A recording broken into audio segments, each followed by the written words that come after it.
Sega. Dudes.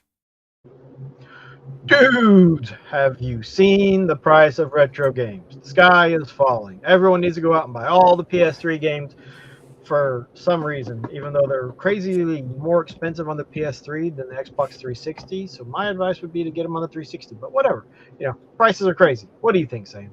What's going on, Fat Russ?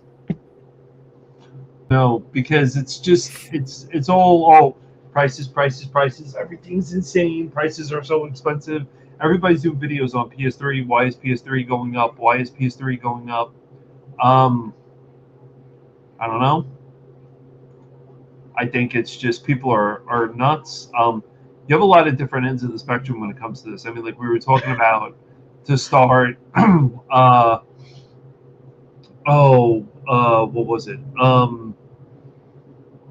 Cell phones and RAM and computer stuff. And I really have to say, I never liked Best Buy, but now because GameStop is such garbage, I call it garbage stop, that it's... I don't know what you mean by now. GameStop has been garbage for... I really go. I mean, I live in New York. I've had 8 GameStops around me. I have one and it's 15 miles away.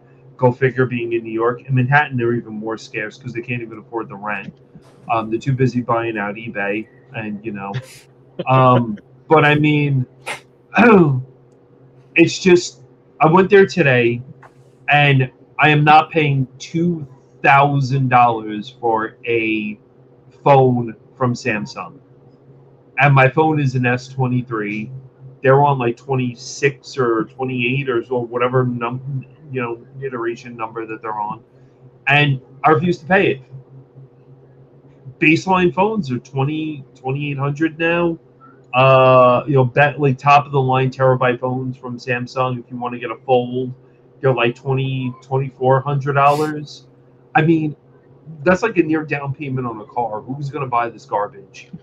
And people are coming in, and people are coming in. The guy told me, buying the phones on a credit card, and then probably reneging on the credit card bills because they just don't want to pay it, and then you go into debt with stuff like that.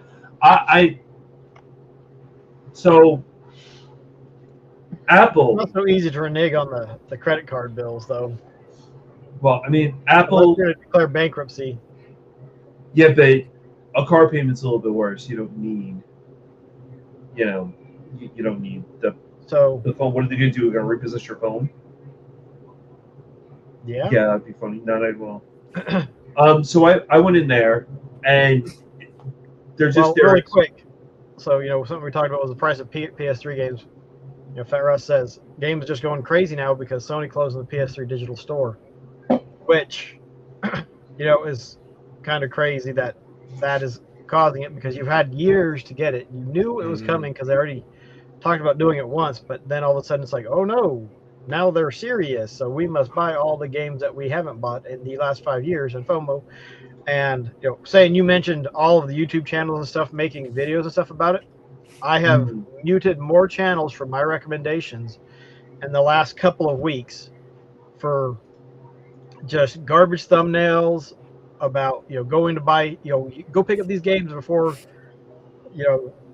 before they go up in price or whatever. I'm just like, I'm done with all of that stuff. Oh, go buy this PS3 stuff. Go buy this PS3 stuff. I've just been like, mute this channel, mute this channel, mute this channel, mute this channel. I don't care. I've been unsubscribing for that reason from a bunch of channels. Just totally straight up unsubscribing and doing the don't recommend channel anymore thing. Yeah. I totally blame YouTube for this, or for the PS3 part of this. I completely blame YouTube for it, because the PS3 store, I'm sorry, it's been trash for a decade. It just has. It's been sort of like, just completely thrown under the bus by Sony forever. It hasn't been maintained. The process you have to go through to even buy a game is ridiculous. You can't just get on there with your credit card and buy a game. You have to buy their gift card thing and then use that or whatever. That's just what I've heard anecdotally. I haven't even tried to do it myself, because why am I going to pay, like $40 for a digital game on PS3 in 2026? That's ridiculous. I think most of the stuff on there is entirely overpriced for what it is. I think Yep. being an active PlayStation collector, I think basically PS3 is the redheaded stepchild of PlayStation. I don't think PS3 was kind of like a development phase for them, and you went from PS2 to PS3. PS3 they tried to push with all That's why Xbox 360 no Xbox 360 sold more than PS3. PS3 sold more than Xbox 360. It caught up and surpassed it at the end. But I don't. The thing is, I have looked at the PS3 library, and I looked like a year ago when I started buying tons of PS3 games when it was cheap as anything to buy, and I mean a lot. Like I was getting probably about 10 to 15 games a week for maybe $40, $50, tons of them, and they're no good. There's a lot of bloat garbage wear on the PS3. There's very good games on the PS3. Some of them are very good. The other ones are just, some of them are just garbage. I'm sorry to say. And I think you could say that about pretty much any console, though. Yeah, but there's not that many good games on the PS3. But when you talk about PS2 has a solid. It's a very good library. PS1 is a banger system. There's no, I mean, but PS4, like what was the jump, the technical jump from PS3 to PS4 was outstanding. I mean, they definitely nailed it with the 4. The 4 to the 5, not so much. I mean, what were we really looking at? I mean, I don't think it was that substantial to, have any benchmarking. But if we went from the PS3 to the PS5 Pro, that's notable benchmark testing and seeing what your refresh rates are going to be like that. But I don't know why people are going crazy with this. I mean, like FOMO. It's just I don't. I mean, I guess Sony's the villain now. Sony. So that's a good thing you bring that up, Mike, because I'm going to the Switch. I have a lot of faith in Nintendo with the Switch, and I'm gonna go forward with that. I know, Wubbs, you basically I know you don't collect much or if anything, but from your standpoint, if you were gonna look to jailbreak a system, I mean, would the PS3 be worth your time? Oh hell yeah, it already is, because I jailbroke PS3 about a year and a half ago. I put a 500 gigabyte SSD in it and did the CFW mod, so it's a persistent modification, and I could customize basically anything on that system, and it plays all the games now. It'll play PS1, 2, 3, even though it's a slim model, and you can also, I think you can do a little bit of overclocking with it, or at least you can change the fans. So I can jack the fan speeds up if I want it to run cooler, that kind of thing, which is nice on the older hardware. But yeah, in my opinion, it's totally worth it. But it's going to depend, I guess, on the games that you want to play. What's amazing about the PS3 to me is that the library is so big. There's a ton of stuff that I never got to play back in the day. I could literally just play PS3 games probably for the next decade and not get bored. But that's just me. I know there's a lot of stuff on there I'd like to play. But to be fair, I could say the same thing about basically any console. I feel like I've only been able to play, I don't know, maybe 20% to 40% of everything I've ever wanted to play on any given console over time. So it's true. It's just and I think depending on how into gaming you are, if you really start to dig into the libraries of different consoles, you'd probably find at least something similar there. Like your numbers would probably be very similar if you really dove into what's available on different consoles. So this is the reason why personally I'm not really that worried about what happens with the PlayStation 6 or the new Xbox, any new thing at all, because I know that there's so many old games I would love to play. I actually don't need any new games to come out, and I know that I will not lack for entertainment in the decades to come.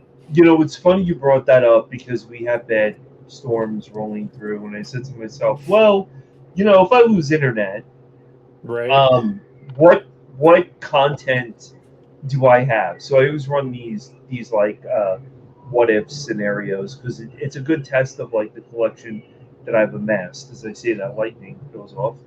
Um, and it truthfully, like I could have content for days, and I do not have to be connected to the internet whatsoever Sure. with Sony with any of this. And I've noticed that yes, I got completely PO'd with Black Flag, and I'm not going to get into that. I mean, 360 hours down the toilet in Black Flag.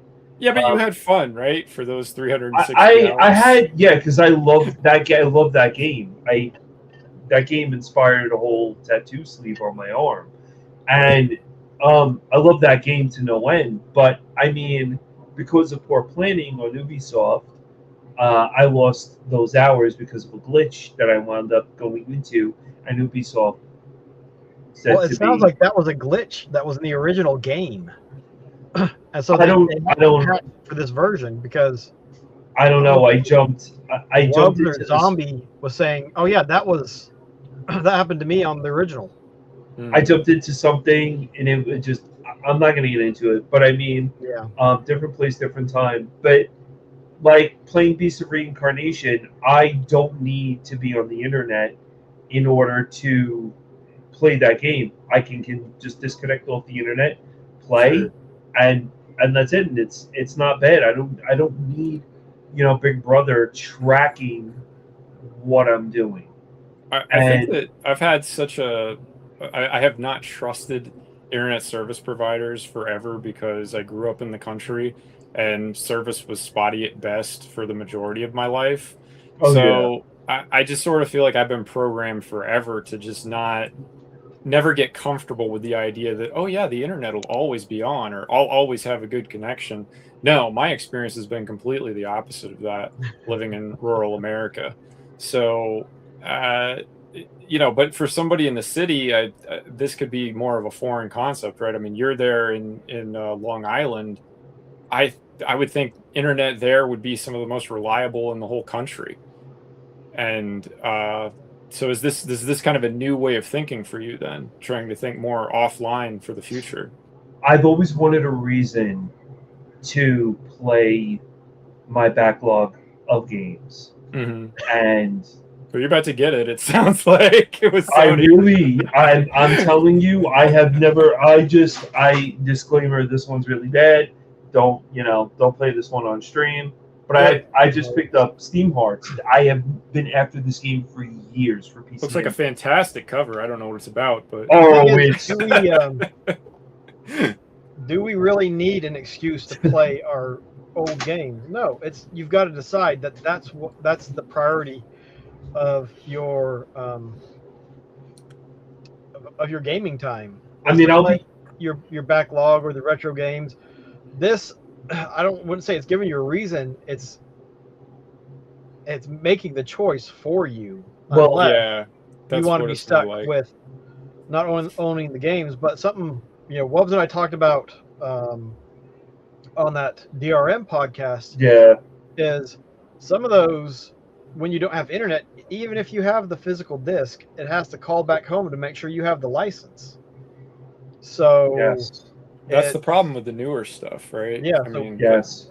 I mean, I'm sure there's some stuff on the 360 and the PS3 that might have that issue, and that there are for the PS4, the Xbox One, and going forward that there's games that will not work unless the disc or your digital game can call back home and authenticate. But this is one of the good things about the PlayStation 4 is it's been totally jailbroken now as well. So you can bypass that issue, at least with single-player games, if you don't have the internet.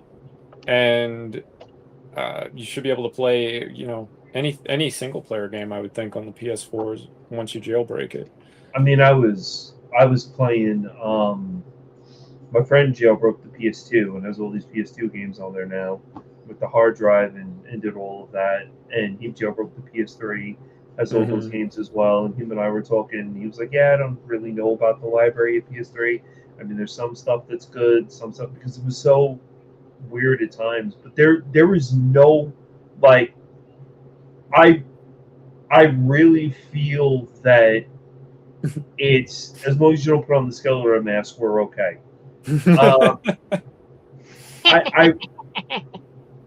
I really feel like this is a different time than the when Nintendo closed out the 3DS store. I feel that there's something different with this, and this surge of pricing and everything going up. Because when they closed the 3DS store, 3DS games and DS games and everything went through the roof. But now it's a little weird. It's more of like PS3's going up, PS2's going up, Vita completely crashed. PS2 is like the hottest system right now out there. Like if you collect for PS2, like I've seen like PS2 games just drastically shoot up in prices. Right. And I'm very surprised by that. PS2's always been kind of like whatever system. But the horror games on PS2 is what's really driving it crazy. It's just. Does that mean it's just that genre that's really jumping in price, or is it's all of it? Library. It's all of it. I don't know, because I'm trying to actually get it so that price charting will load all of the library for the PS2 because it only loaded half of it.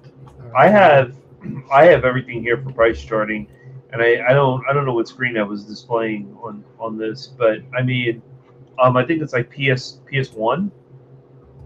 Is this it? So, what PS3? This is PS3. The average price dropped since June.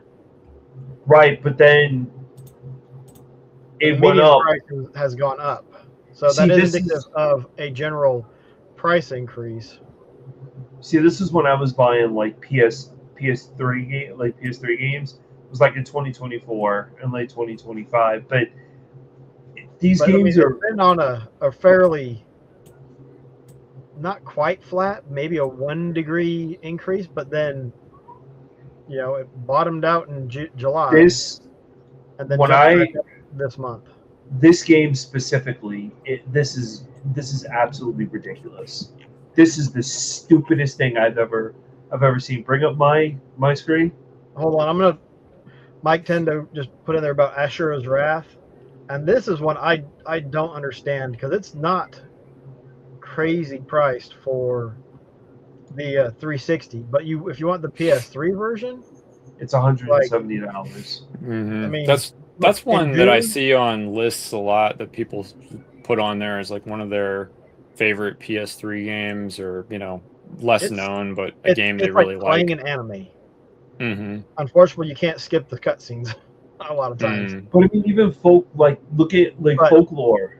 This is just crazy how much it goes for, and then the 360 version. Let me look at that really quick, and then I'll pull up your screen.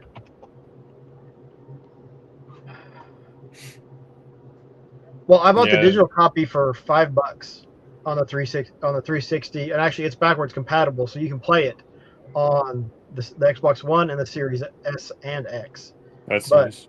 The complete inbox 360 version is more than $45 cheaper than the loose price.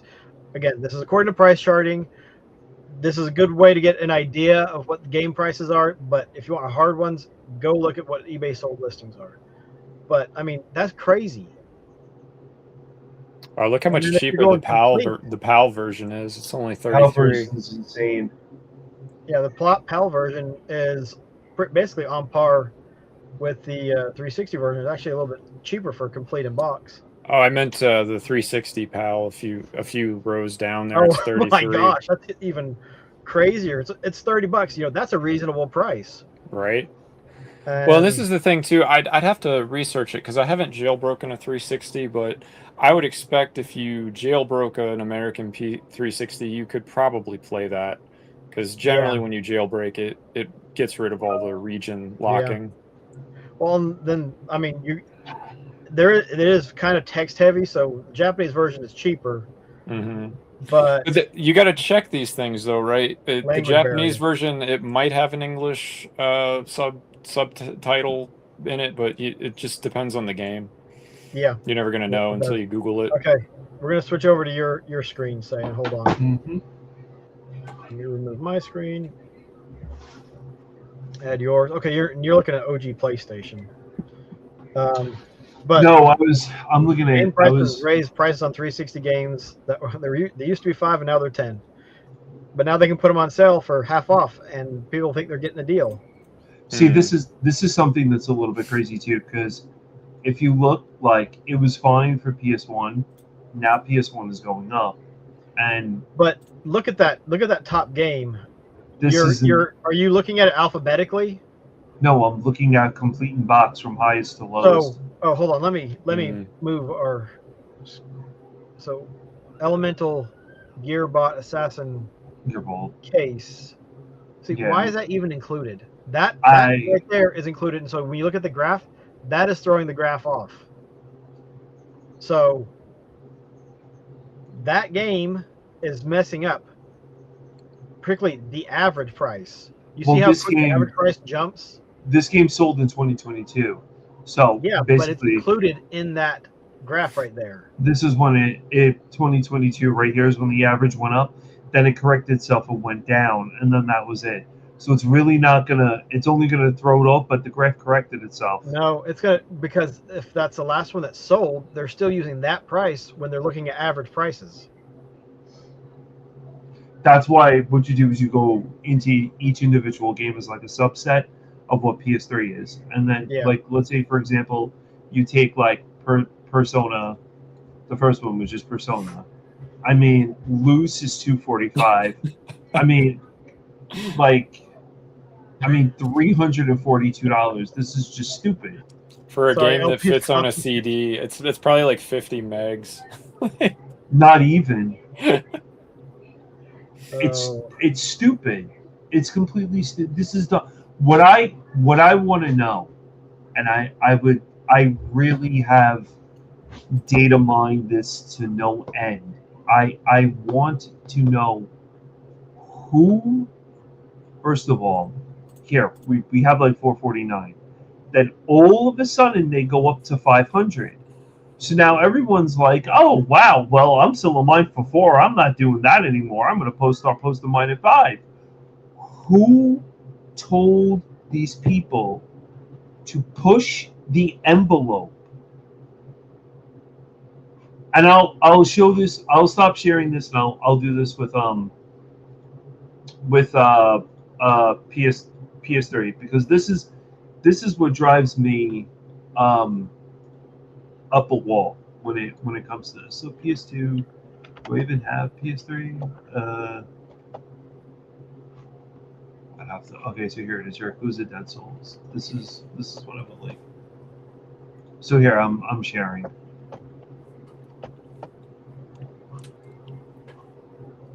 So what I want to know is, this game's about $100. So right here we can see this is about $105, and then over here it's $102. Who told this person right here, as I get excited in my seat? Who told this person right here? Oh, we're gonna raise it $77 and do this. Who told this person to add 99 to it? 189, 188, 199. I feel that this is price fishing. It's a YouTuber's fault. It's a YouTuber's fault.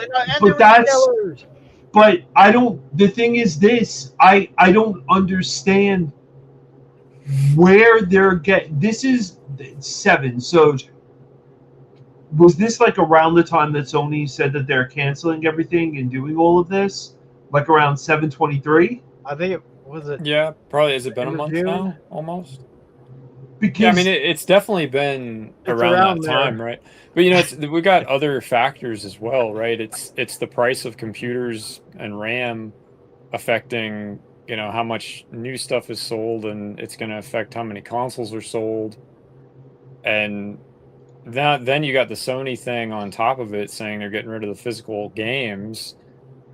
And it's like this perfect storm to create all of this sort of artificial short-term demand for all this stuff.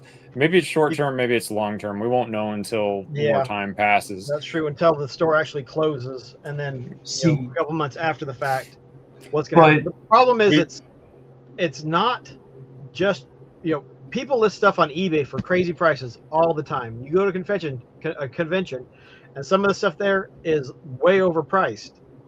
But all it takes is one Yahoo who doesn't know what they're doing and doesn't do their homework to buy it. Or they actually think, oh, I remember that game. I really enjoyed it. Let me pay $200 over asking price, or whatever the price is. That's all it takes. And then all of a sudden one person sells it at that price, and then more people see that and like, all right, well, now I can charge more for mine. But where in the land of delusion are these people stating, I'm going to list this for $77? They are fishing. It is called price fishing. What they're doing is they're saying basically, I'm going to take Yakuza Dead Souls, and this is how it's broken down from what I could see. I'm going to take a very big series called Yakuza. I'm going to take then a one-off game that they did, which is Yakuza Dead Souls, and I'm going to spin it on and say, oh, this is the one-off game. It has to do with zombies. It's a Dead Souls, which means, oh, look at that. So people placate it where Souls, meaning like Elden Ring, that's how they get you in right there. Souls games, 2 Yakuza, and then 3 Dead, and then 4 Sega. So if you break down all of that, they're like, oh, well, you know what? This is a rare game. I'm going to sell this for $100. But where is this BS fueling from in this land of make-believe that we live in today? It's just greed. It's just greed, right? I mean, it's people out there, resellers, whatever, trying to make a buck any way they can, and preying on FOMO, the FOMO that's been created by Sony and the RAM crisis and everything else. The thing is, at the end of the day, can you fault somebody? Okay, so let's do a hypothetical here. Here's Spider-Man Web of Shadows. So 360, it's a complete version. Nice. I could put it up on eBay, whatnot. Let me look at what it's going for. Let's just say 3 times the going price. I mean, that's probably at least $300 now, right? No, not for the 360. So the 360 version's $125, complete in box. Oh, okay. Loose, it's $90.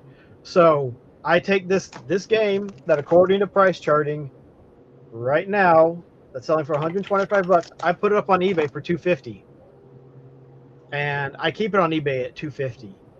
And all of a sudden, it's been on there for a few months. Let me go ahead and put a sponsorship or whatever, so it gets more eyes on it.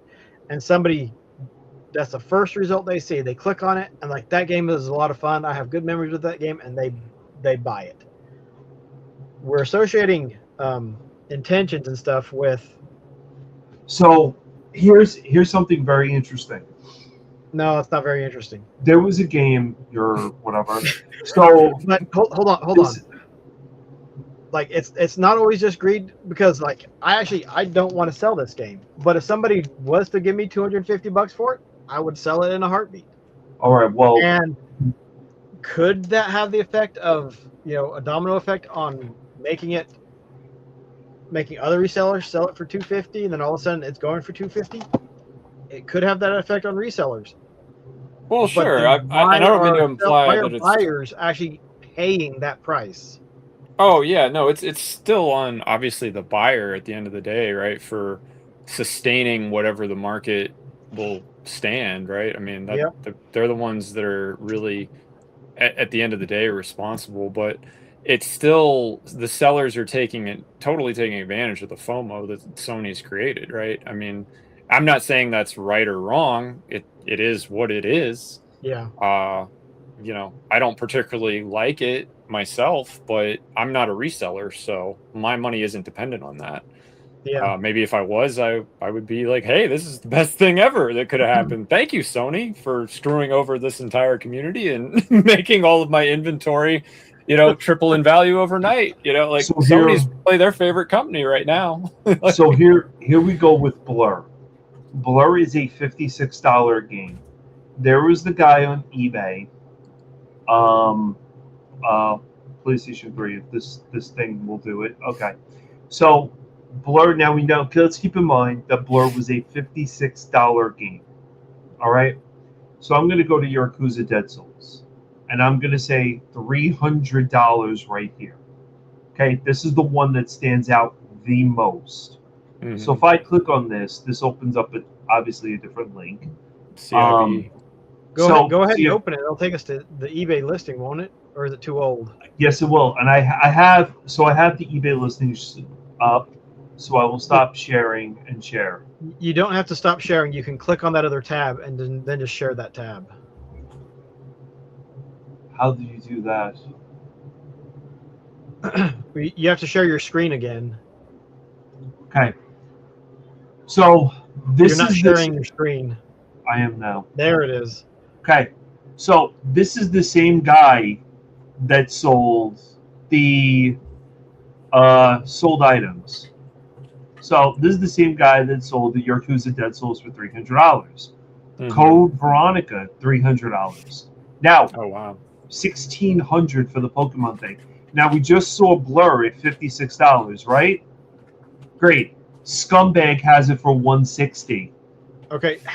Is there anything special about those particular listings? Go back to the Yakuza one, open it up, and see what it says. It's just there's nothing special about this at all. Go back up. Go to the original listing. Yeah. Mint CIB, right? If it's in absolute grade A, if you got this thing graded, it would be a 9 or a 10. There are people who are collectors who will pay a premium price for something that looks like it is brand new and never or almost never used. Right. But see, then that's the thing right there. It's the collector's fault. Yes. So why should he be faulted for selling it for? I'm not. But that's the thing. I'm not saying he should be faulted. But what I'm saying is, Blur we saw was a $56 game. You're selling it for $160. So that right there is crappy. It's in grade A condition or whatever. I think the guys like this, I mean, he's obviously just trying to take advantage of a grandma who doesn't know what she's doing, right? I mean, when the price is 3 times what, definitely possible. Other listings are like, I'm with you on that. This is he insane. seems to be overpricing stuff, but also, could it just be like, hey, I like this stuff, but I'll sell it for these crazy prices if somebody's willing to pay for it.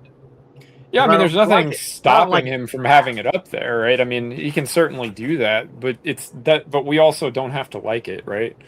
I mean, no, we don't, and we can definitely call it out, but I would say in the same, to use euphemism, in the same breath, we need to call out the people that are paying these prices. I definitely agree with you. I think the whoever is paying for all this stuff is absolutely to blame if you're really upset for how much anything costs, frankly, not just video games. But if you're upset about like inflation in general, a big part of that problem, actually the primary part of that problem, is the majority of people are paying those prices and just not just saying no. And so much of what we buy in America anyway is not necessary to live, survive, have a good life. It's all choices. So people are all choosing to spend all of this additional money on things they don't actually need. And yes, they're absolutely who you should blame for the price of everything. I mean, right here alone, the level of stupidity is unrecognizable. This person selling this for $1,500 should be put in an asylum just because they're out of their minds. All they need is one person crazier than them who will actually click buy.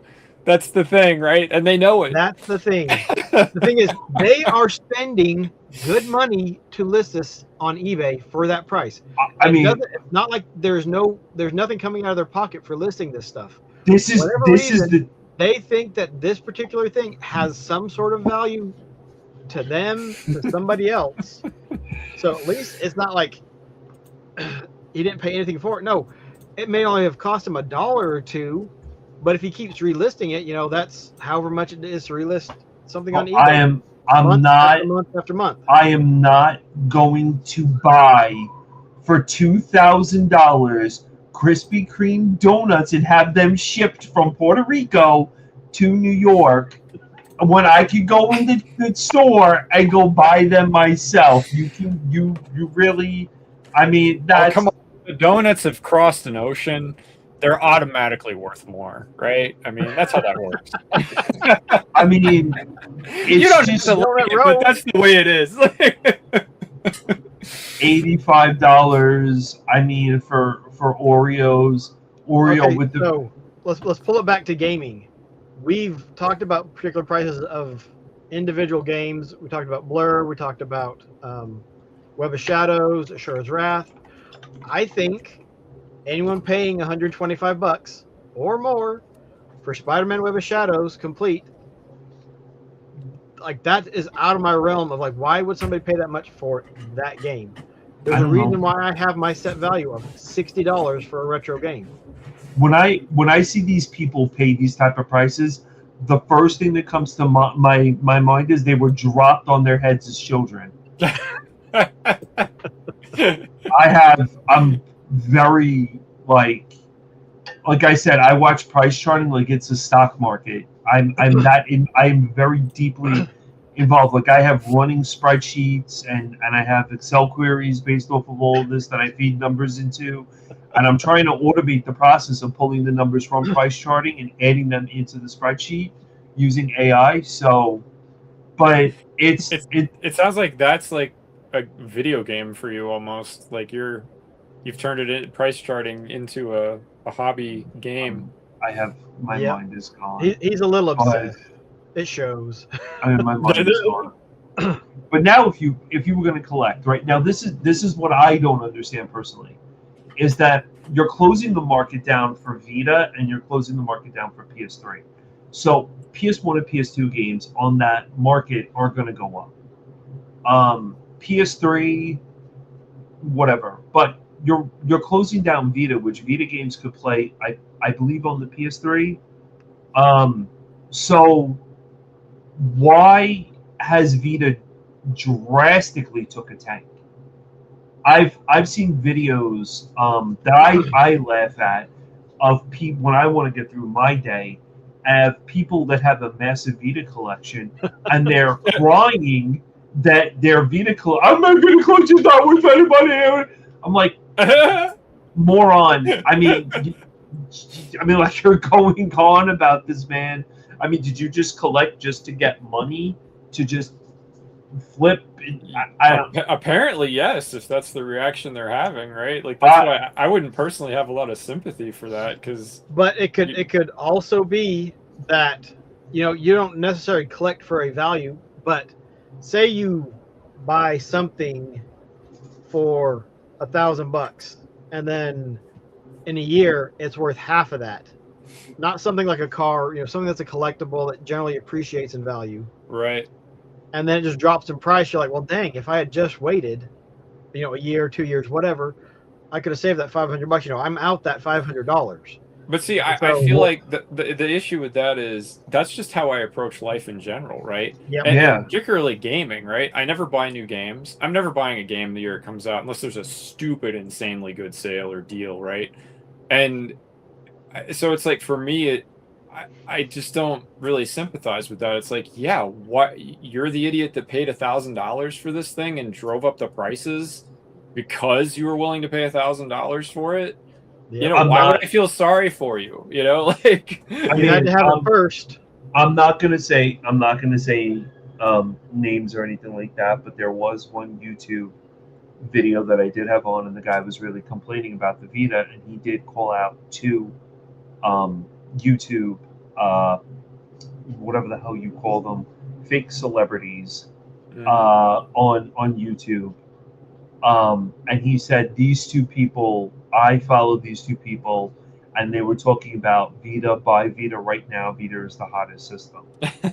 And this was around, I believe, 2022, if I'm not mistaken. Probably, yeah, like right about 2024. So right around like 2022, people were like talking about Vita and like the next handheld and everything was awesome.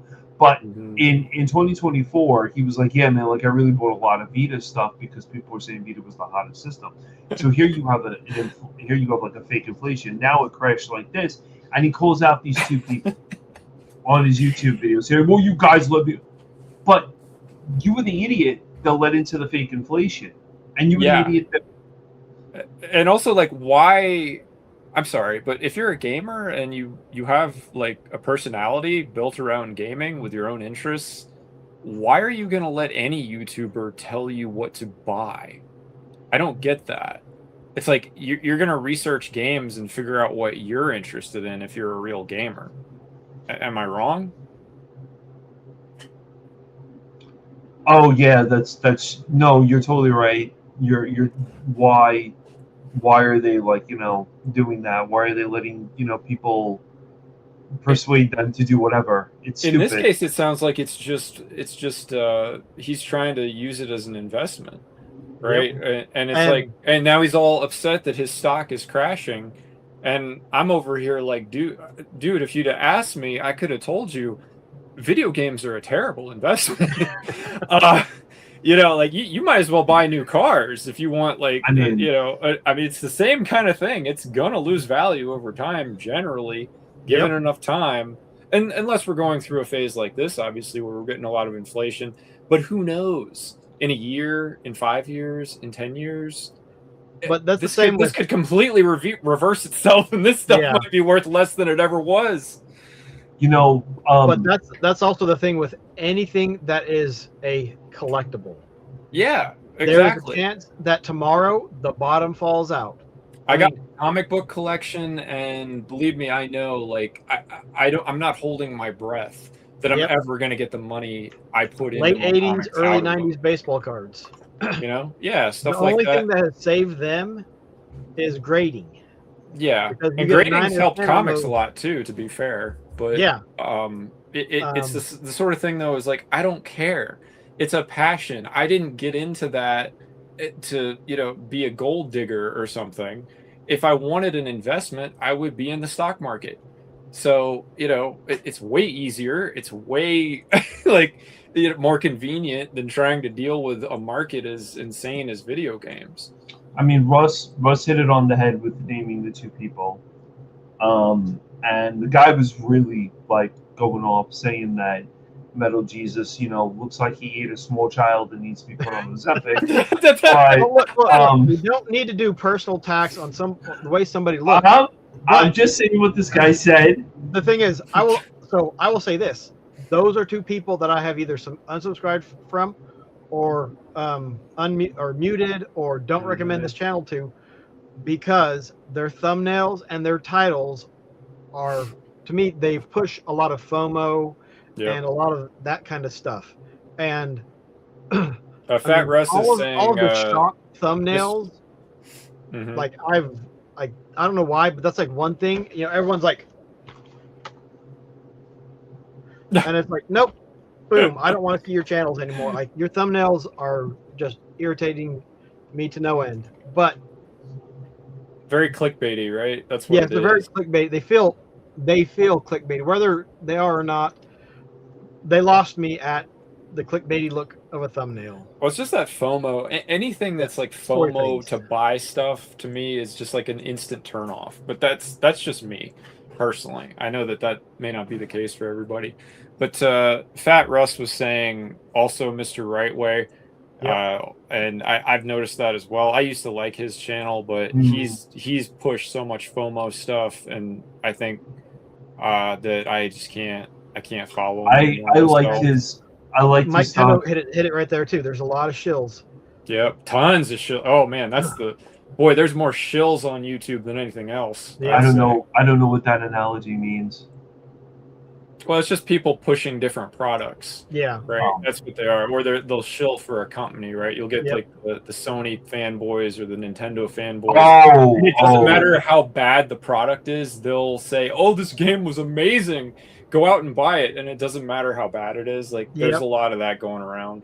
Because a lot of these guys get kickbacks, right? Or they get free game codes to do reviews, and you know, you want to pretend like that doesn't influence the review of the game. Yeah, right.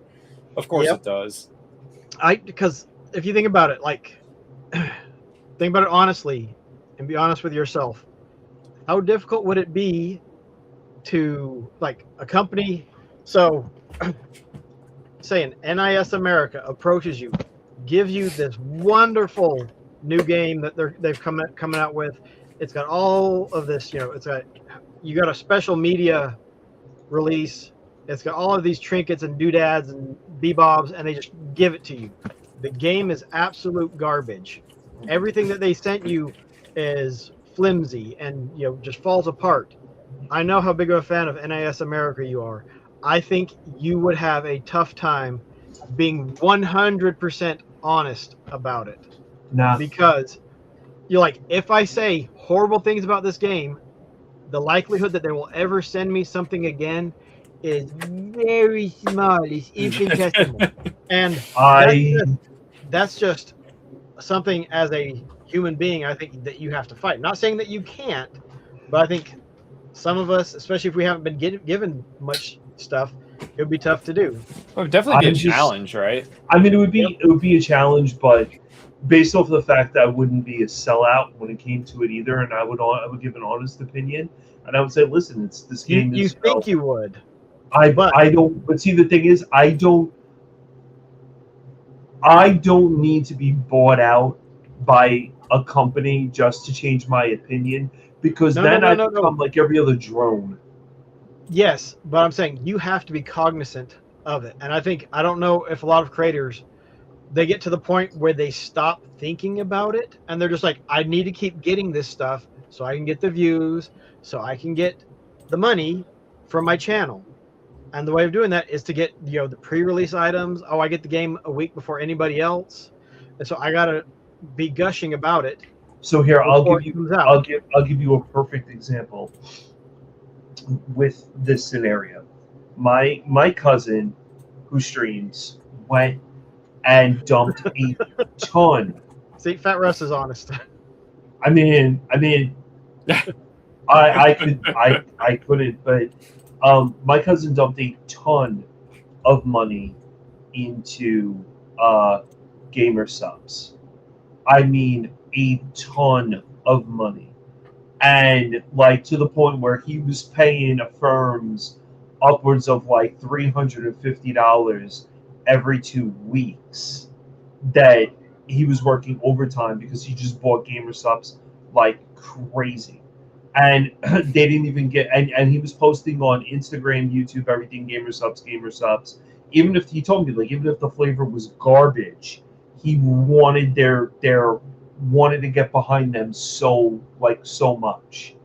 And they didn't even give him the right time of day.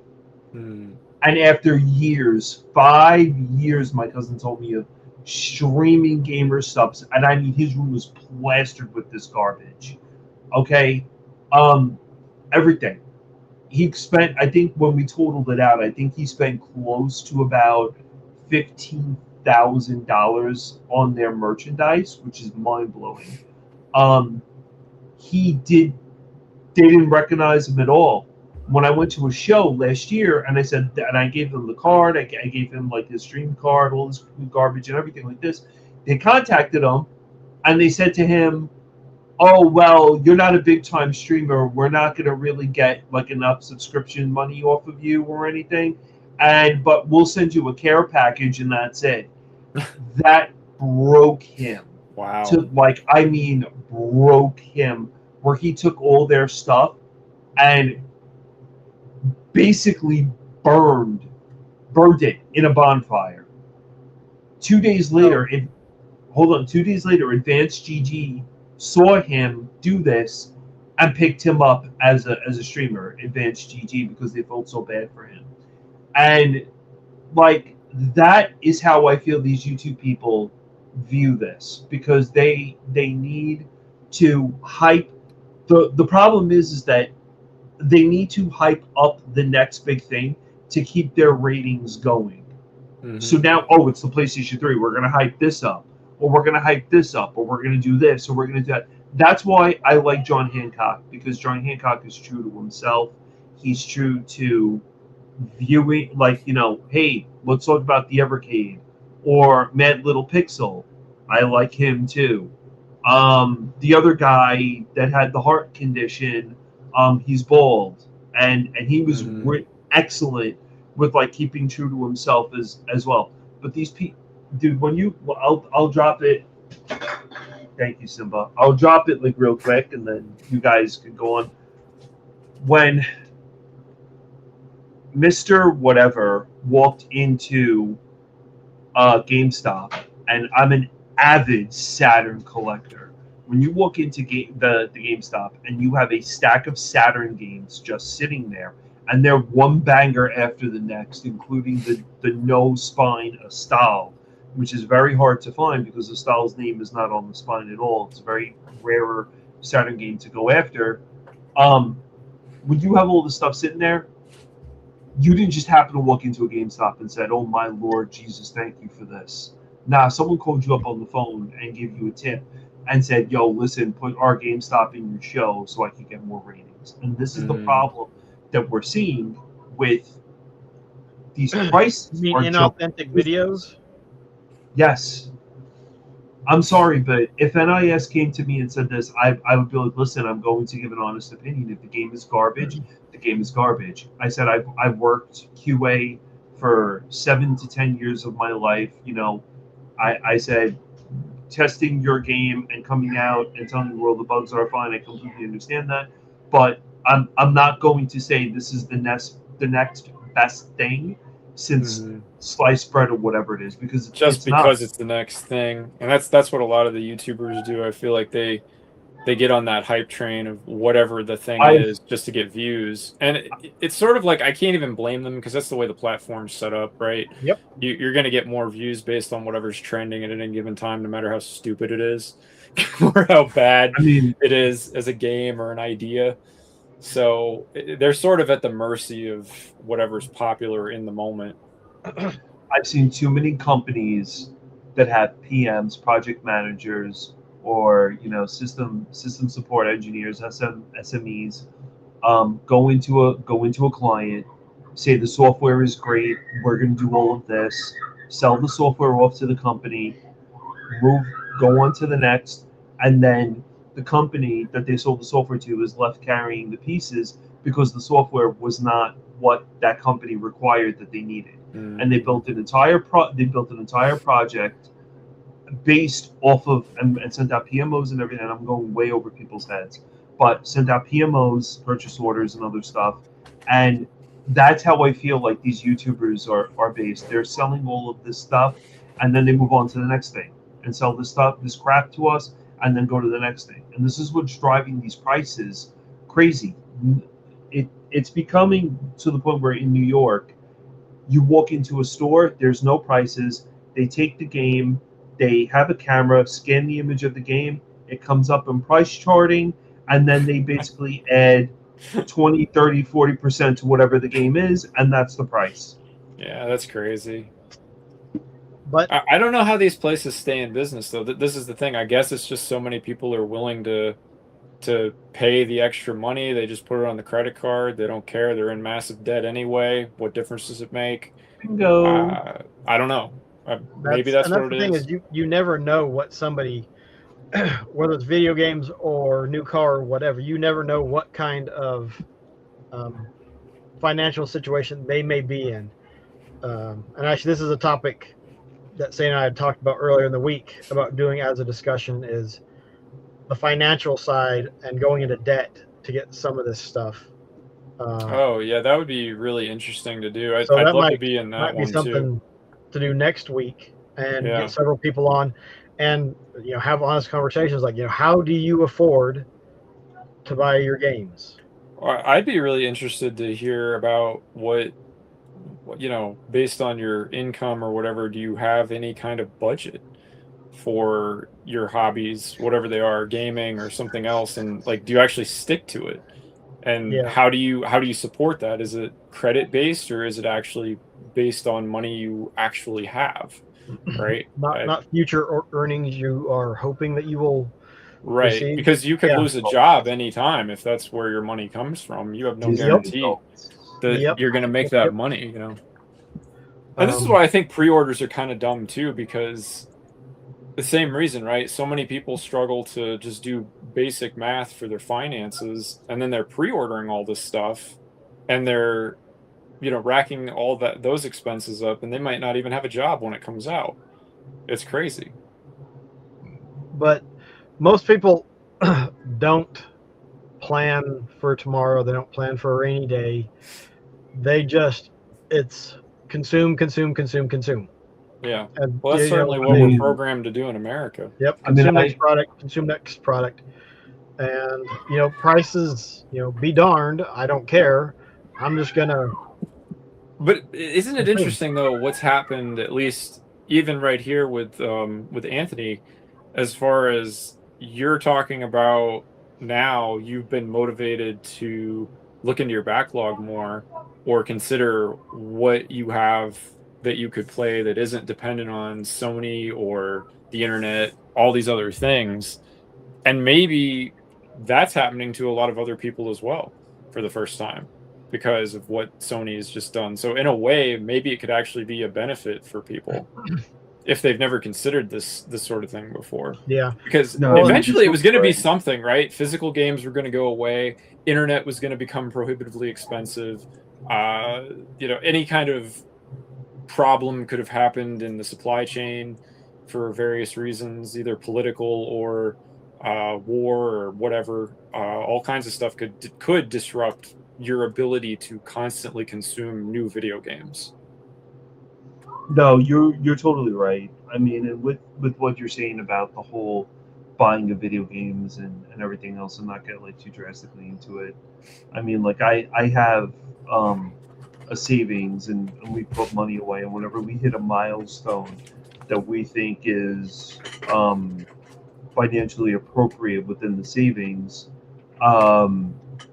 we'll take, like, my wife and I will take money out, and then I'll give like the kids some money out of that. I'll go buy some games, she'll go buy some stuff, and then it's right back to putting money back in the savings again. Kind of like the same concept as like what a 401k would be. Yeah. So that's, and I do milestones like every 2 months or 3 months or so. We sit down and financially plan everything together. Mm-hmm. So it's like I cancel all my subscriptions, all that type of stuff or whatever it is. But it sounds like you're very fortunate you have a partner who's on board, right? You guys are working on that together. Not even everybody's that fortunate, right? They might be motivated to keep a budget or something like that. Their partner's a total spendthrift. It could just be a constant battle. That stuff, like when you're getting involved with someone that you want to find, you should try to find out what are their spending habits. Oh, definitely. Because it's one of those things you can set yourself up for failure. But I want to go. So we've talked about the price of games and PS3 and all that, and FOMO in particular. Like the thing is, people are focusing on the PlayStation 3. Now prices are going up and up and up and up and up and up. Well, look at this. The Sega Master System has dropped. Mm-hmm. At least the average price has. Median price has actually gone up a little bit, but it's crazy. You don't have to collect what everybody else is collecting. Yep. You can pick and choose, find something that you like. I mean, the Master System is a very niche market in a niche market, which is retro collecting. Retro collecting is niche. Because when you think about, when people talk about the how big the video game industry is, it's bigger than movies and television and all of that as far as income. they're not talking about the retro stuff. Right. They're just talking about modern gaming.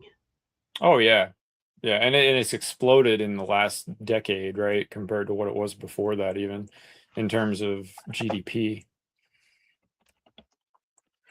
Yeah, and people just unfortunately don't take the time, and that's one of the things that really irritates me so much about some of the videos is that they are talking it does not seem like they talk enough about whether or not the game is good, whether it's not something you should play. So again, we're looking at the Master System, so we'll look at Alf right here. Loose at $65, complete is $215. Wow. This is a bad game. This is a bad game. I have a loose copy of it. I actually enjoy playing it. I know it is a bad game. If I was recommending games to people, it's a rare game. I would not recommend Alf to anybody unless they were a huge fan of the TV show and the cartoon, and they collected Alf memorabilia all over the place. But and even then, it's still probably a bad idea the way you're describing it. Yeah, I mean, I played it last night on stream because I'm going through and doing the Master System Mania, and I'm just playing a bunch of Master System games for its 40th anniversary this year. Right. And like, I mean, it's rough. It is a really rough game. I don't know how rushed it was.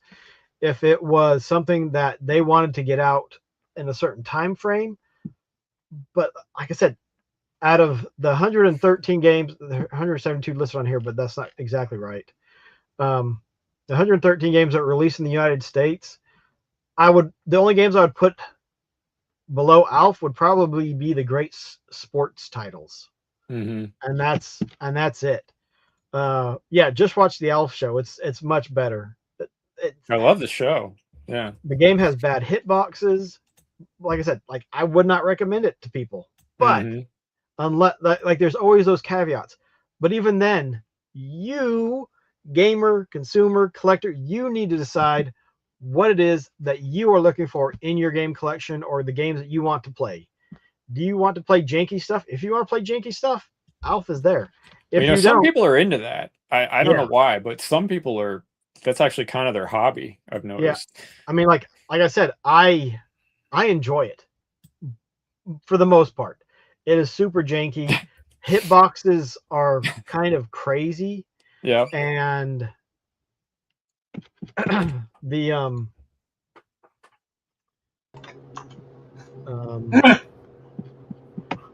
hey, he's back. Yeah. I'm gonna get your box. I know, I'm getting irritated because a lot of these games are not US games. But oh, they're Brazilian games. No, most of these are PAL. But oh, really? So this one. Can I ask you about Brazilian? The Master System stuff. So you have US release, then you have PAL, then you have Brazil.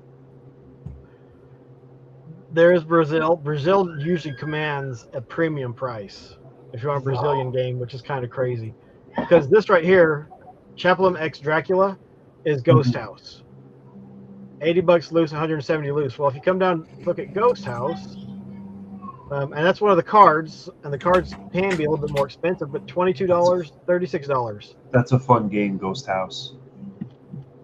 It is a fun game, and the Brazilian version is actually really cool for the changes they made for it. But you see, Wubbs, you were talking about there's so many good games that you could pick up for the Master System, and if you don't want to complete in box, they are very affordable. Yeah, that's the other thing too. Like, if you want to play old games, man, a great way to save money is just don't care about CIB. Yep. And if you look at the median price, so it's listing 136 of 172. The median price is $17. So that means, what is that? 60 game 60. What is that? 67. What game 67 is actually $16.99. And so 66 and back is less than $17, and 68 forward is more, but the average Mhm. price is $25. There's not a ton of Wow. stuff that's super expensive on the Master System. I mean, I feel like this is where, like you were saying, Anthony, a year or two ago, you were doing this with PS3, getting the big lots with, 10 games for $50 or whatever, that kind of thing. I did that a little bit a few years ago just to rebuild a little bit of my library because I had sold my PS3 stuff a while back and wanted some of it back just to collect. And I don't do that with most things, as you guys know, but it was so cheap. It was like I couldn't say no to it, some of the stuff I saw. And I think that's the real trick with this hobby. If you're not a hardcore collector for trying to get stuff in pristine condition to flip, and you're trying to make a business out of it, the best thing to do by far is always just be buying whatever everyone else doesn't want at any given time, because Yeah. eventually you can't. It's not always going to be that way, right? And we're seeing it right now with the PS3. These prices, they're going through the roof compared to where they were a year ago. So it's interesting. Nobody wanted this stuff a year ago. Nobody cared about that Yakuza game a year ago. No one. Azura's definitely Wrath. no one Nobody cared cared at all. We went through. We were in DLP's chat one night, and someone came in and said, "Well, like I was talking about Kuno and Ruler Rose and Haunting Grounds and like all that other stuff, and like me having 2 Dinosaur Peaks." And he said, "Well, what are you, rich?" And I said, "No." He's like, "Well, being in New York, you got to be rich and stuff." And I said, "No." I just said what I did as a kid, and what I kind of do now is I asked people around and took surveys of what games that they were playing that were the popular games. Mhm. Then I would go into the stores and I would buy the games as a kid that were not popular at all. Right. And those non-popular games became the games that were the most. Like I have a thing for. I love the Flintstones. I'm surprised I don't even have a Flintstones tattoo, which is odd, but I absolutely There's love. still time. There is, and there's space left. There's definitely space left. But I just did Barney and Rubble just right across my stomach. But I mean, There you go. I love Dinosaur Peak, and I was lucky enough to get 2 copies of it. And I've been after the one for Genesis for a while, but I'm not going to pay $152 for it. Oh yeah, I know. Stupid. But I picked it up because of my love of Flintstones. But it's just those are the games I don't understand. Common games like, yes, Puppeteer is a phenomenal game. Yeah, it looks really cool. We've talked about that before. And Wubs, if you ever get the chance, or anyone even watching this, like, you really should. I mean, like, go look at videos of Puppeteer. It's very. Oh, different. dude, I've seen videos. Don't worry, it's on my backlog. I will be playing it.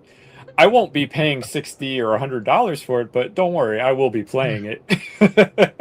No, it's true.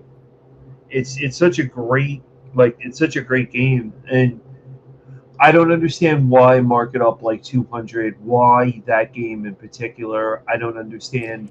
Well, it's that thing of just. I'm sure in that case it was probably fairly limited print. It wasn't like a COD game or something that just sold millions of copies, like a God of War, that sort of thing, and nobody cared for so long. Again, and so what happens when nobody cares? They all get lost. They all find themselves in random places or in the trash, and then you're left with what you're left with. And it's more limited than it was to begin with. It's true. It all comes down to supply and demand. Because if you look at it with the Pokemon games, there is not a small supply of those games. You go to a convention, almost every vendor has Pokemon games to sell. Oh yeah. But they command such a high price. Mm-hmm. And I don't know if the demand is actually that high for the games. I don't know. I know it is high. I don't know how it could be, frankly. Not for the way they're priced. Yes. With how many have been produced. That's the thing. So there's. I mean, yeah, but that's the thing, though. I feel like crazy. The demand is high, and they're willing to get it so they can have that piece of their childhood. It's the FOMO. That's why I think it's great to have. Here is the most I will pay for a game. Yeah. Oh yeah. I mean, I think it's really like your $60 thing is a good limit. something like that. I mean, it'd be different for everybody. Yeah. I think that's a good rule to have. It'll definitely save you a lot of money in the long run. That's for sure. Yeah. That's true. But not enough people are okay with not having whatever. I think this is that's the part that's so hard for me to understand. I guess it's just because I've been a gamer for decades, and I've seen these cycles happen over and over again. The new system comes out, everybody wants it, everybody's paying retail for it. 5 years later, 10 years later, no one cares, and you can pick it up for $50 with 10 games, and 2 controllers. And it's like, I've seen that cycle happen over and over again. I know we might not see it this round because of how chaotic the supply chain is now, but that's the way that it was. And you could set your watch to it. It was so consistent the way that this industry worked. You could, and I figured it out when I was really young. If I just stay one gen behind, I never have to spend a lot of money in this hobby. Mm-hmm. I can basically have this hobby forever, and I will spend a fraction of the money everybody else spends. And I guarantee you, I would go neck and neck with anyone else who's been a lifelong gamer right now, other than maybe you, Owaz. Maybe. I don't know, but you're a big collector, so you got a lot more stuff than I do. But in general, I would be willing to go neck and neck with, like, let's see who spent less in this hobby, but still gamed all these years and never ran out of anything to play. Yeah. I always had games to play. I always had more games than I could play. No, not when I was a kid, right? Because back then it was like, oh, wow, you're lucky to get one game a year, right? Or like 1 or 2. But, ever since I've had my own money and been able to hustle, right, I've always had more games than I could play. Yeah. For sure. I always will.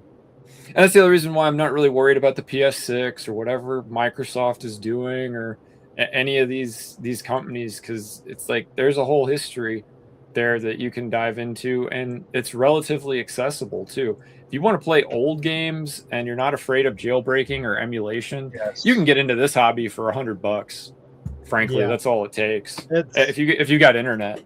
If you have a 10-year-old computer, if you have a 20-year-old computer, there are emulators that will run on it. That's the thing. Not run the PS5 emulator. Yeah. Well, no, you're not going to run the latest stuff, but think about it this way, right? Like, if you have even a 10-year-old computer, which I do, one of my computers was made in 2015. I picked it up for like $80 on eBay during COVID, and it's still a great system. It still runs a ton of stuff. And I could run anything up through at least Wii U on that system. I probably couldn't do PS3 or 360, but I could probably do most of Wii U. And everything before that, that's the majority of the history of video games right there, is on that one device that I spent less than $100 for. It has the hardware that can do it, right? I mean, it's crazy. If you put it in that kind of perspective, it's like, why are we even considering spending thousands of dollars for computers and consoles and all this stuff and paying $600 for 8 gigabytes of RAM? It's like, that's insane. Just get a used computer and dive into the hobby, and let the companies go cold, right? Like, don't support these insane prices or these insane reseller prices. Like, let them fail. Let them fail. I just don't understand where these people are getting their made up numbers from. I really don't. I mean, maybe this guy wherever they want to, they can pull them out of the air or out of the places where you don't want to smell somebody's finger afterwards. I think this guy is that doesn't even matter. They can put whatever number they want, but it's up to people to decide if they're willing to pay it. Right. Well, this guy with the AI view stream booth, you know where the prices are coming from? Because you seem like an intelligent person. But I mean, hey, don't be calling out the bots. But it's just I don't know. Like, I don't understand. I mean, in the day of emulation and everything like that, I don't know why these prices are even still where they are. Yeah, you have collectors and stuff, but when it comes down to it, most of the stuff that I have in my room and most of the stuff throughout the years is probably going to get disc rot, right? Or something, and Sony's just gonna. We were talking about that last week. Me and Owaz on this show. We were talking about how all the hardware is going to fail, all the discs are going to fail. It's just a matter of time. So if you're sitting around thinking like, oh yeah, 5 generations down the line, they'll still be talking about me because of my amazing PS3 disc collection. No, they won't. Those things are going to die way before you have that many descendants. Like, it's not going to exist anymore, son. Very likely none of it will last. And if any of it does, then I could kind of see some outrageous prices for it, because it's like, well, there was 1 million of these produced, but now there's only 5 of these that work. Right. But yeah, I mean, then it's like a supply demand thing to an extreme. Yeah, but in that long, I don't think people are going to care. No, I don't either. I mean, I think people have proven that they don't care. They don't care about emulation. They don't care about the price increases, I guess. I mean, obviously the people on YouTube care. They're making videos about it, and our friends care. Of course. But the average, what is the average person? The average person, I don't know, like, who's a gamer but has other interests as well, they don't care about any of this stuff at all. They're not even taking the time to watch any YouTube videos about it. They're just going to consume whatever the big corporations put in front of them to consume. Yep. And put it on the credit card. Yeah. Tuesday, I went over to a buddy's house, and we had Taco Tuesday. And at one point, he's a big gamer, and we've been playing games together for years. And I was talking to him. He's not a collector. He has he's kept some games from the 360, some games from some of the PlayStations and so on. What's going on, Ty Lord? Hey, Ty Lord. And so on. What's up, Ty Lord?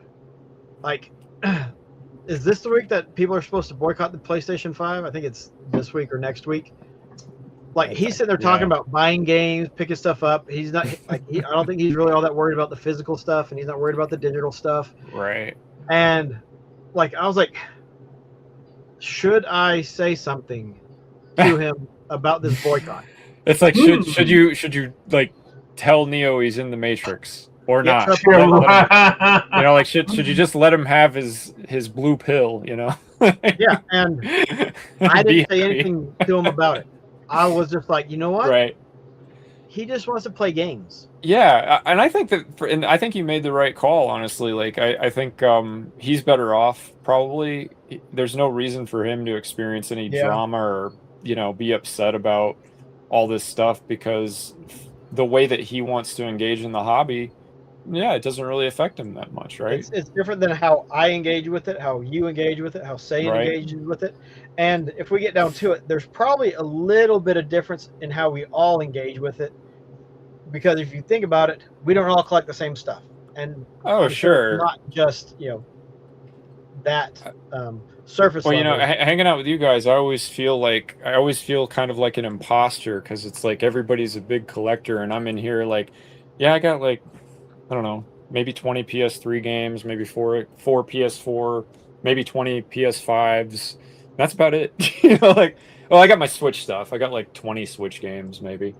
Which I mean, to me, it's a lot of physical stuff because I live in a pretty small house, but it's not like, even I wouldn't even call myself a collector, really, because it's just not. You're sitting in a room there, like, filled with more stuff on a shelf than I've got total. Yeah, but I wouldn't say that, though. Yeah, you can go back and look at, or just look over my head. Oh, over here. That's just Mark III and SG-1000 stuff. So we're talking niche. That's what this stuff is. Mm-hmm. Japanese. This was the Mark III is the Master System in Japan. The SG-1000 was Sega's first home console, and like, nobody cared. No, and when I say nobody, I'm speaking in generalities. Nobody cares about the Master System. More nobodies don't care about the Mark III, and even more nobodies don't care about the SG-1000, and that is A-okay, because when I meet somebody who knows what that stuff is, it is like Christmas every time. Right. Because there's such fun conversations, because the games are semi-rare, the people that collect it are semi-rare. It's Mhm. not like the NES when you throw a rock and you're gonna hit 5 people. Oh yeah, or just everybody knows about Yeah, it. so Sure. that was one of the reasons that NES and SNES never really appealed to me. It's like I could start collecting those at any time and be able to pick up really good games at any time. Doesn't really matter to me. Well, any time before the last few months probably would have been better. It's just nuts. Your game consoles won't play DVDs or Blu-rays for the first time since PS1. That's Tyler. I did. I think I posted on X, maybe on my Facebook account that I don't hardly use. That 20 years after the PS6 launches, people will consider it retro, even though there are no physical games for it. Yeah. Boom! Well, like when I had that revelation, I was like, "Oh my gosh, this is crazy!" And it's gonna be sad because they'll collect people are still gonna think that. And I was like, that's why I am not personally. I do not feel just because something gets older, you get to slot it into the retro category. But that we need to get a big panel and then discuss what value, right? Value. That's the thing. Just because something is older, why does it have more value? Yeah, that's the thing, right? It's like I was having this conversation, Anthony. I know you're going to hate me for this, but that we were talking about the Wii and the Virtual Boy, right, the other day, and I was like, the Virtual Boy gets all of this artificial love because it was super rare, right? But it wasn't this amazing system, from my perspective, you know, and it wasn't. It's cool. It's cool because of how rare it is, and I get the allure of that. We naturally, as humans, we're drawn to things that are rare, I think, to a certain extent. So I can understand that interest, but as someone who actually owned the Virtual Boy and played the games, I can tell you there was a reason it failed. So, Sayan, do you want to go ahead and argue all that? Because Sayan is a big fan of the Virtual Boy. I know he is. We've gone back and forth on that some before. I understand it's so different than everything else, though. That's one of the right. It's so different, but it's like when you were just saying the whole thing of value and age and stuff. That's what I immediately think of, because the Virtual Boy is really valuable now, right? You can put it up on price charting. I'll bet it's super expensive now if you were going to actually find a console, and I'll bet the games have been going up too because of all this. Because basically everything has except your Master System there, otherwise. Well, Mark III stuff has actually jumped in price some, which is kind of weird. But there's stuff even for the Master System. Like, I'm thinking of shrinking my Master System collection. I've got a US set, not complete in box, and it's not. And some people would say it's not even a US set because there are certain games that you have to have with the sticker on the UPC box. Sorry, on the box, the UPC sticker on the box, so that you can confirm that it is a US release game. And for me, it's just like, I just wanted to have the games so I could play them. So games that were released in the United States, I have a copy of all. But I'm planning on shrinking that down. And one of those is Phantasy Star has shot up. It's like, well, I could sell my Master System copy. I still got my Mark III copy over there. Right. I can still play it. Virtual Boy, according to price charting, $372 loose, $773 complete in box. How much was it? 770 complete in box and 370 loose. Yeah, wow. It's insane. Yeah, that's crazy. I mean, from my perspective, it's crazy. I get it to a certain extent with the Virtual Boy, though, because of how rare it is. It is rare. No, with not LP. It doesn't make it better to me personally, but I can understand why it would be that pricey from a market perspective. And I mean, the other thing is, it's all based on our individual experiences, right? Like you, Anthony, you have a lot of nostalgia around it. I do. So I'm not trying to take that away from you at all when I, am critical of the console. If I had to say, though, Saturn would be my ultimate. Like, it would be Saturn over the Virtual Boy. I love Saturn. I think my three favorite systems are Saturn, PC Engine, and Neo Geo. Genesis, but Genesis and Neo Geo. I just love Saturn. I have a very large Saturn collection. But Virtual Boy, I had a ton of fun with Virtual Boy.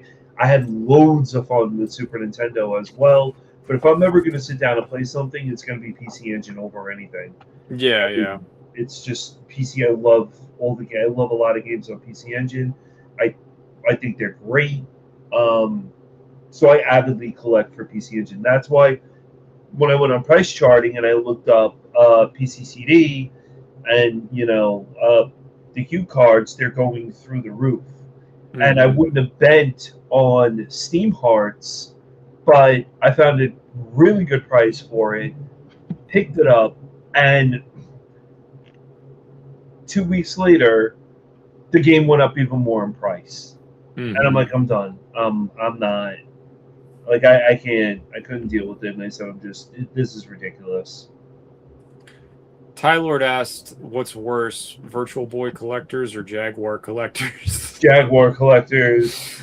Yeah, I would probably agree with that. Because I will say, like, the games that I had for the Virtual Boy that I remember, Mario Tennis and Wario Land or Wario World, whatever the Wario 2D side scroller was, that they were really good. I did like the games a lot. The problem was Nintendo didn't make enough games, right? Because it just didn't sell very well. So I think that it's a console that had a lot of potential that just, never got to be realized, unfortunately. Well, I mean, it's definitely possible. 'Cause even some of the, like the Dreamcast, I think, died too young. Yeah, talking about consoles with potential. God, the Dreamcast was amazing. Dreamcast was amazing. Dreamcast was absolutely. I never had a Dreamcast, and I feel 1,000% confident saying that just because I've played the arcade games that were on Dreamcast. So, I mean, it was a fantastic console. It was a fantastic console. I still love going back. Soul Calibur to me is one of the best fighting games. Oh yeah, I totally agree. Top 5 fighting games of all time. I haven't played it in a couple of years. I could go back and play and have just a great time with it. It is so fun. I played so much Soul Calibur 2 on PS2 because I had a friend that had that in college, and I played Ivy on that thing so much. Soul Calibur's it's a good game. But the Dreamcast also had Marvel vs. Capcom, right? Yep. Which is also a banger. Totally awesome fighting game. Code Veronica, Crazy Code Taxi. Veronica was really good. So Dreamcast is now on its way up. Yeah, that's not surprising. If you look at this, it goes up, it goes down, it goes up, it goes down, it goes up, it goes down. We're just on an upswing. Yeah. Hey, we're not like crazy though. I mean, considering the median. Yeah, we're up a lot for the last 5 years, right? I mean, they're in May 21, it's way lower, but we're not like significantly higher than we were a few years ago. Yeah, that is sad, Mike. Oh wow, that is sad. Lost all 3 Dreamcasts he had. Well, if it makes you feel any better, Mike, I'm on my, what is this? Pretty sure this is my 4th PS3. So. No, because you forget in that PS there should be an O in the middle. PSO 3? No, in between the P and the S, POS. Oh. I don't mean point of sale. Right. No, that's just because you're such an Xbox guy, which I totally respect too. Actually, it was pretty almost like a flip of the coin whether I was going to collect PlayStation or Xbox. I think Xbox got a lot of the early Sega stuff that was supposed to be on the Dreamcast, and I went that way. Yep. And thankfully, a buddy gave me his Xbox with a bunch of games. Or no, I was able to go to a pawn shop and get a bunch of games. Mm-hmm. So, well, that is a huge influence, right? Because I got my first PlayStation used for like $40 or $50 in the late 90s, and it came with the game. I think it came with like Kingsfield or Kingsfield 2 and a couple of controllers from a pawn shop. That's what I used to do when I was a kid. I would buy games from pawn shops because we didn't have Craigslist and eBay and all these other things, right? But but I always had a local pawn shop that I could go to and buy games or trade. You're totally right about that. So, like, we've been talking about the Dreamcast currently right now. I wish that was not like that. But so, LP mentions KO the Kangaroo. But what other games on the Dreamcast would you guys like to really take a quick look at and just look at the price and just be like, why is that game that price? That are specifically on Dreamcast or other consoles? Just the Dreamcast at the moment. So KO the Kangaroo is $51 loose and $117 complete. I haven't even heard of that one. I don't think I have either. Mike Tendo, is that the Sword of the Berserk? But just it's crazy. take a quick look at the snapshot of where some of the games that people like are at. Slave Zero is a lot of fun. I really enjoyed that game. Skies of Arcadia is a good. popular RPG, right? Skies of Arcadia is good. Crazy expensive. There we go. Sword of the Berserk. $40 loose really isn't that bad. That's a fun game. It's a Diablo style hack and slash game. Oh yeah, I remember reading about that game. I never had a Dreamcast, sadly, but I remember. I mean, I had a subscription to one of the magazines at the time. I had a buddy that used to come over, and I'd just watch him play. Mm-hmm. Because I was a big I was playing Diablo 2 at the time, I think. Oh, nice. And so I'd play that, and he'd play that, and like I'd call him over for cool stuff, and he'd call me over. I just had to look over for cool stuff. See, that's the way to like have fun with your friends when you're playing single player games. Yeah. Okay, going up to Illbleed. If there's games you guys want to look at, go ahead and drop them in chat. Cannon Spike. All right, Jay. Cannon Spike is on that system. It'll be stuck on that system forever. Illbleed. Holy cow! Wow. $200 loose. Yeah, Illbleed. 300 complete. But Illbleed's a shooting game, I think. It's not a big mystery why people copied these, is it? So Cannon. Dynamite Cop. Dynamite Cop is such a fun beat 'em up. The QT events actually seem like a fun part of the game. It doesn't take itself nearly as seriously because you can use almost everything. You can hit it and then use it as a weapon. So fun. Wow, I didn't know Dino Crisis was ported to the Dreamcast. It's not awesome. It's not very good. Oh, so that's too bad. Cannon Spike is up there too. What about Marvel vs. Capcom? MVC2. Marvel vs. Capcom. We should look at Soul Calibur too, since we were talking about them. So that's not Capcom, crazy. Not bad, actually. Yeah, 45, 64. So I bet I could get Marvel vs. Capcom for $60. Yeah, probably. Complete. Probably you would. Probably could, yeah.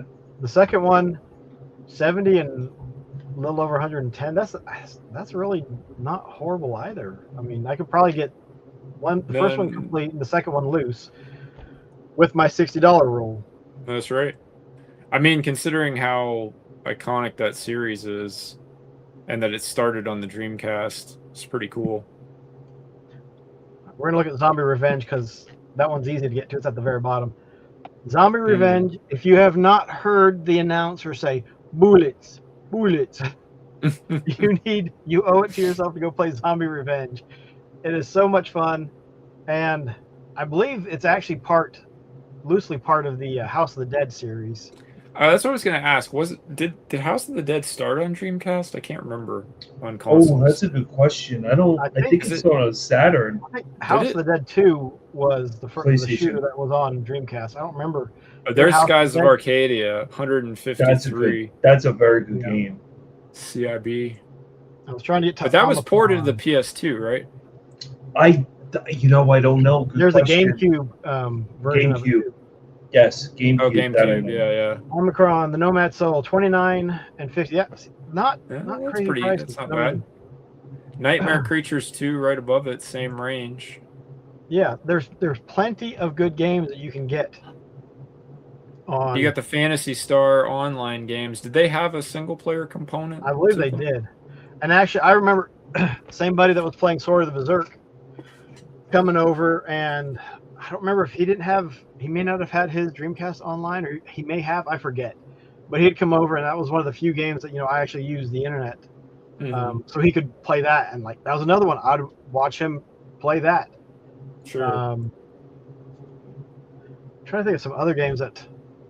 Oh, Choo Choo Rocket. Let's look at Choo Choo Rocket. That is one of the fun. Oh, then look at Crazy Taxi. There's $20. Taxi. Oh, Crazy Taxi's cheap. Look at that. $50. And the thing is, as nice as manuals are, in all seriousness, they're not really needed. Look at that. Dead or Alive 2 is only $30. Yeah. Choo Choo Rocket's $20 and $30 complete box. That is a fun puzzle game. Oh, cool. What is? And it has multiplayer. It has very hectic multiplayer. Neat. Did Choo Choo Rocket come bundled with the console? I mean, I bought mine later, so it didn't. Choo Rocket. Yeah, my Dreamcast came with the Smash Pack, the Sega Smash Pack. So I don't know if what was that? The boxing game, the knockout, whatever. You got to move, buddy. So you can see it's in that box right there. Yeah. Put a sleeve over the Dreamcast box. Cool. But, I've never heard of any of these games before. Choo Choo Rocket. Yeah, there's a bunch of these I hadn't heard of. What about Soul Calibur? Oh, yeah, we had talked about that one. We should look at it, huh? Soul Calibur. Oh, Record of Lodoss War was another one. That one was not very good at all. Oh, there's the Smash Pack. It's cheap. It came bundled with some Dreamcasts. It has some emulation issues, but it has Sega Swirl, which is a very fun puzzle game. My wife likes to go back and play it all the time. And Sonic games on it? Sonic. Holy cow. Okay, Sonic Adventure, $67 complete. Seems kind of high. It does, because that thing must have sold a lot. It had to have. But again, people look at the second one though, $170. Well, that's expensive. That is ridiculous. And the thing is, the GameCube versions aren't that much cheaper. I see Soul Calibur. If they are at all. Down there, it's only $40. Yeah. That's not bad. $40 complete, $20 loose. See, that's actually really good if you're like a fighting game person just to collect. That would be a good one to have in your collection. Space Channel 5. Oh yeah, that game looks so fun. I never got to play it, but it looked awesome. What is Space Channel 5? It's a rhythm game, I think. Mm-hmm. So it's like a sci-fi rhythm game, but it's like the art style is really cartoony. But the South Park games, look at that. They're only like $10 and $30. Yeah. And even if you want them complete, they're almost just double that. That's kind of cool. Actually. That's kind of awesome. Spider-Man 60 and almost 100 complete. That's kind of How good was the Spider-Man game on Dreamcast? I never heard about it much. I thought it was fun. There's some tough levels because of cameras, angles and stuff, but that was still when they were working on getting the camera angles and stuff worked out. Check out all the Star Wars games. Look how cheap they are.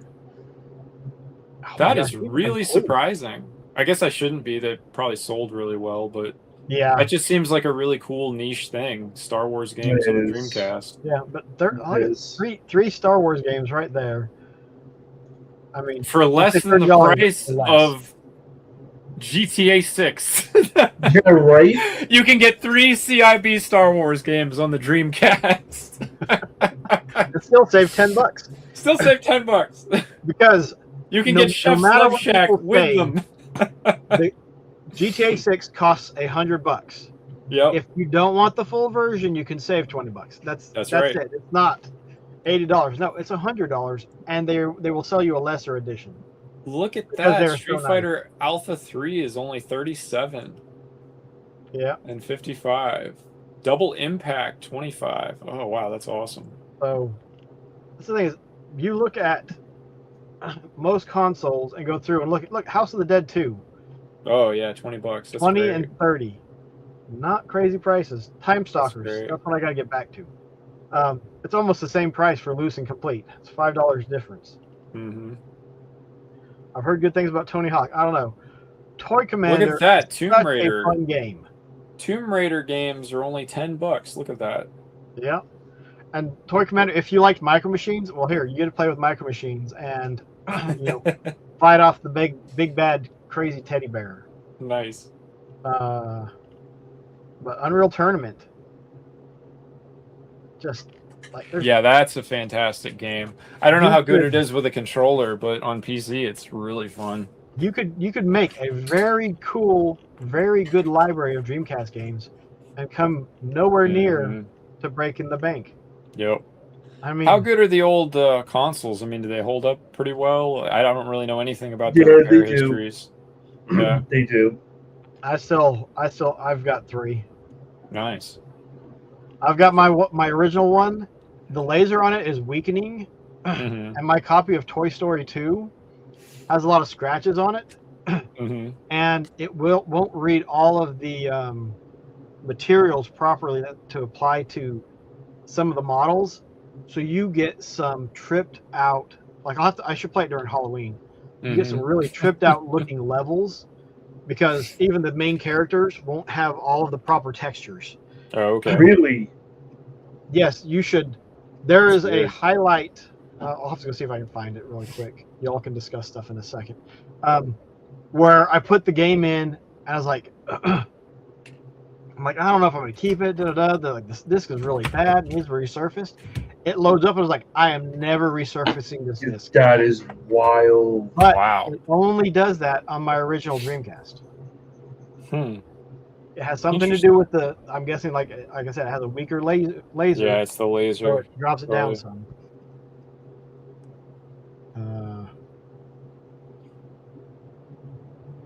Toys is the only DC game you have left. It's not too late to get more. Put it on the VGM. Actually, if collecting for Dreamcast using VGM might not be horrible, or one of those other loot boxes. Unreal Tournament not great with a controller on the Dreamcast, sadly. Oh, but you do have. That's true. I forgot you have mouse and keyboard. PSO on Dreamcast is phenomenal. Yeah, it's a lot of fun. Quake 3. That's when it's easily emulated on other systems. Look at Mark 3. Mark 3 jumped from May to June. Oh yeah. The average and the median jumped. So 26 for the median, up to 28. So $2, crazy, but 36 to 45. But part of the problem is, like, really look at the median price, because there's usually something that slips through that is kind of crazy. There may not be, because there wasn't too much crazy stuff for the Mark III. But it's also including SG-1000 stuff. Exclude the variants and exclude the hardware. But yeah, I don't see anything. But yes, there are games in particular and some consoles that the prices are going up. And even if you think about it, so say the price for a library goes up 1%. Well, that 1% spread out over hundreds of games. It's not going to be spread out equally. So even if it went up 100%, those games that are the outliers that are, several $100s, well, if they have a jump at $100, that's going to move that average price a lot further. But that median price, it doesn't really affect nearly as much, because it's what is the game that is in the middle of the entire library. No, you're right. It's just crazy. It's like, this is all, all the CD system stuff is going up. It's all going up. So it's, no matter whatever way you look at it, it's going up. 3DS had that artificial spike, I looked, and then it just drops. But it drops over time. Over 2 years, it drops. These prices are, like, out of control. Like, I said I went to the show, LA Retro, and the guy told me, oh, no, I want $450 for Lunar on Sega CD. And I said, I can get it on eBay for $200 right now. He says, then why are you wasting my time? Go buy it on eBay. And it's like you're gonna get 400. They're insane. Yeah, and the thing is, that kind of stuff will kill conventions. Because when the vendors are overpriced, aren't willing to work with you, you know, and you're like, okay, well, I'm going to go to eBay, or, you know, I'm going to go to my local shop or whatever. If you have local shops, like that will kill a convention, especially if there's a lot of vendors that are doing that. Of course. So if you can, I would actually call out, you know, if you can get word back to the convention runners and be like, hey, this guy's overpricing stuff, and when it's being pointed out to him, he's being a big jerk about it. You might want to see about not letting him come back, because he's going to put people off from coming back. They've already had half the convention was gutted, and there were less vendors than there were last year. Okay, so not Drake. D-Dubs says, you guys making me want to go buy Dreamcast games now. So, you're welcome. Now, are we the bad guys? Because have we been hyping up games? Have we like, look how expensive this is? Not really. We've been talking about the prices, but I mean, me personally, like I was gushing about how much fun I had with some of those games. Right. Just remembering it. And I think maybe the fun thing is with all these other prices going up, it's fun to see that some are at least relatively stable. And or you could get a lot of good games for the Dreamcast for a reasonable price. Yes, that's a good thing. That's the bigger thing. That's a very good thing right there. Like, as much as I love the Dreamcast, it is one of the systems that I have very few games for. Mm-hmm. Well, it looks like it's a pretty good time to pick some up then, if there's any that you were trying to get. Let me see if I can. That's not the one I needed. So, I like my spreadsheets. Wow, someone's getting some alerts. I'm just screwing around with this, but well, pay attention. So, let's see. The Dreamcast, I have 63 games, which can consist of 4.71% of my collection that I've entered into my spreadsheet. Only 4% of your collection. So what's the bulk of your collection? The bulk of my collection, the highest percent, is the Sega Master System. That should be a big shock. The next is the Genesis. Where's Xbox? Next would be the Xbox. And those go 13.6 for the Master System, 13% for the Genesis, and 11.4% for the 360. But if you were to include my digital games for the 360, it would push it past everything else. Mm-hmm. Because $5 deals, those Xbox Live Gold deals for $5, so sweet. I would spend $20, 4 games, 4 AAA games, not just, you know, the indie developed games and stuff that they had on there, but 4. Like, I picked up all 3 of the big Spider-Man titles on the 360 for $5 a piece. Wow. Well, that's the way to do it for sure. I mean, yeah, definitely. That was the way to do it back in the day, and now it's so hard. Like, I look at Xbox deals and stuff now, like there's so much stuff on sale. It's like, okay, well, what's $5 or less? Yeah, and then there's still like 2,000 games you got to go through. Yeah, I mean, I mean, with your stuff, does the Mark III, I mean, are you invested in the Mark III that much? Or does anyone even care about the Mark III? Is it a huge price? When you don't really talk about that, like, is there an uptake in the Mark III? Or we looked at it, and there was a jump in the average price and a slight increase. But so all right, I'll share my screen with showing this stuff. Seems like no one really cares about Genesis either. Genesis is always going down. There are people that care, but like it's a subgroup though. It's yes. The problem is Sega is not in the console market anymore.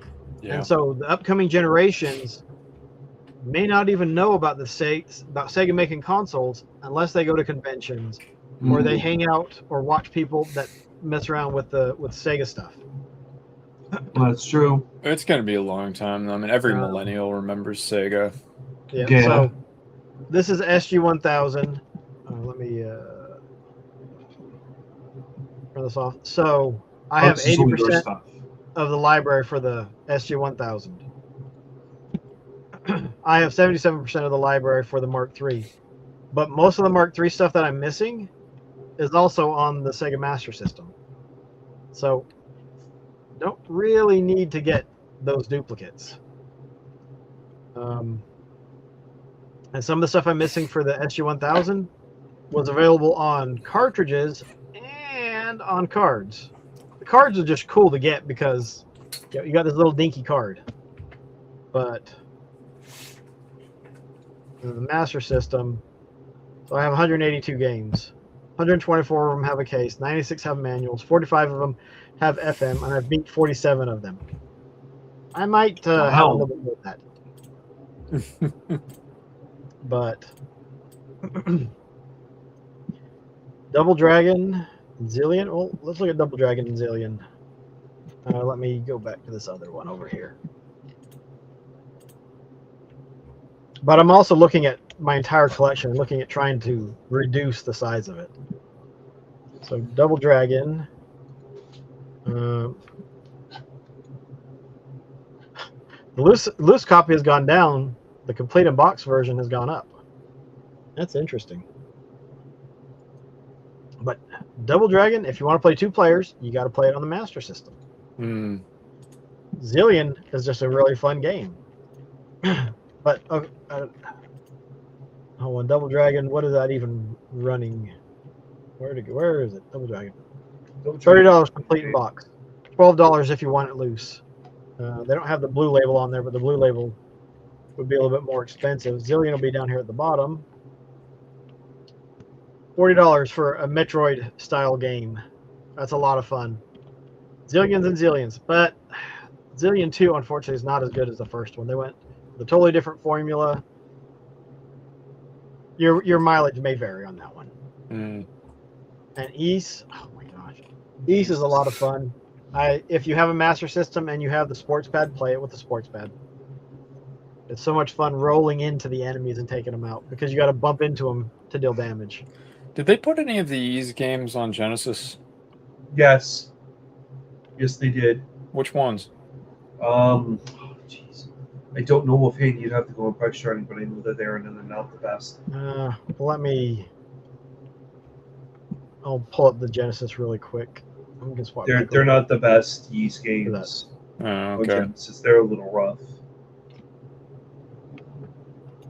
That's probably why I never heard about it. I mean, we played Shining Force when I was a kid on Genesis. Shining Force is so much fun. Unfortunately, that's the only big RPG I remember playing on Genesis very much. Yeah. I mean, I'm sure there were others, but that was the only one that me and my friends had. Oh, Phantasy Star 2, 3, and 4 were big. Oh, yeah. I remember hearing about those. I never got to play those, though. I need to go back and play those. Okay, come on. We're at X. So Ys 3 came out on the Genesis. Oh yeah, Mighty Q Dog said that. Yeah. What's going on, Q Dog? It's not a good game. Still in our thunder there, eh? I need to finish let's say PlayStation 2, Phantasy Star 2. I rage quit Phantasy Star 2 because the number of random battles got to be so frustrating. It's like, I cannot make any progress. That can be a pain. They probably re-released it by now, or there's a fan patch that cuts out the random battles. Oh, it needs the treatment that they gave the Sega Ages version of the first Phantasy Star for the Switch. I made it to the dams, and so I was getting the blue dam card and the red dam card and so on and so forth, and go to the dams and stuff. Fighting the dam monsters, and I think I made it through one of the dams. But it was good stuff. So, Kyle said retro game prices going through the roof. Well, some of them are. But It's guess a what? lot of it's a lot of the CD systems though that I've noticed Yeah, that are it's going up. different systems. It's sometimes specific games that maybe they're a little bit more popular than others. There is plenty of stuff out there that you do not have to break the bank. You do not have to take out a home loan or go Refinance your house. refinance the house. Can we look at some PS3 games real Yeah. quick? Just because, well, that's what I was buying a little bit last year before So all this insanity happened. Here's something very interesting. I haven't looked at this in a very long time because I don't collect for GameCube. But GameCube actually took a dip and went down. Really?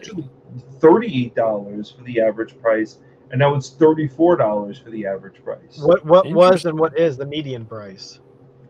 That's the median. The median is 16. Wow. Through to like 14 or whatever now. It's like 16. I mean, that's not bad, really. Half of the GameCube games are less than $16. Mm-hmm. I mean, that's pretty good. Expensive. I'd say. Fantasy Star was the first game I bought from a flea market used years ago. Did it have the strategy guide? Back when games used to come with strategy guides, at least on the Genesis they did. So PSO for what? You're talking about for Dreamcast? Absolutely not. I'm sorry, for GameCube? For GameCube, PSO. So what do we want to look at on $229, Drake? Yeah, look at just some games I was tracking for a while. Look at Alice Madness Returns. Oh, geez, I have that. Oh, you actually have it? That's awesome. Physically, I have like half of these games. There it is. 73 loose, 114 complete. Yeah, I was looking at that. That was going for like 40 a year ago. That's crazy. Like CIB. Well, we can actually look at. Oof. Yeah, you can see it. Look at that uptick from May. It's crazy. Oof. It must because I did started the playthrough on my channel.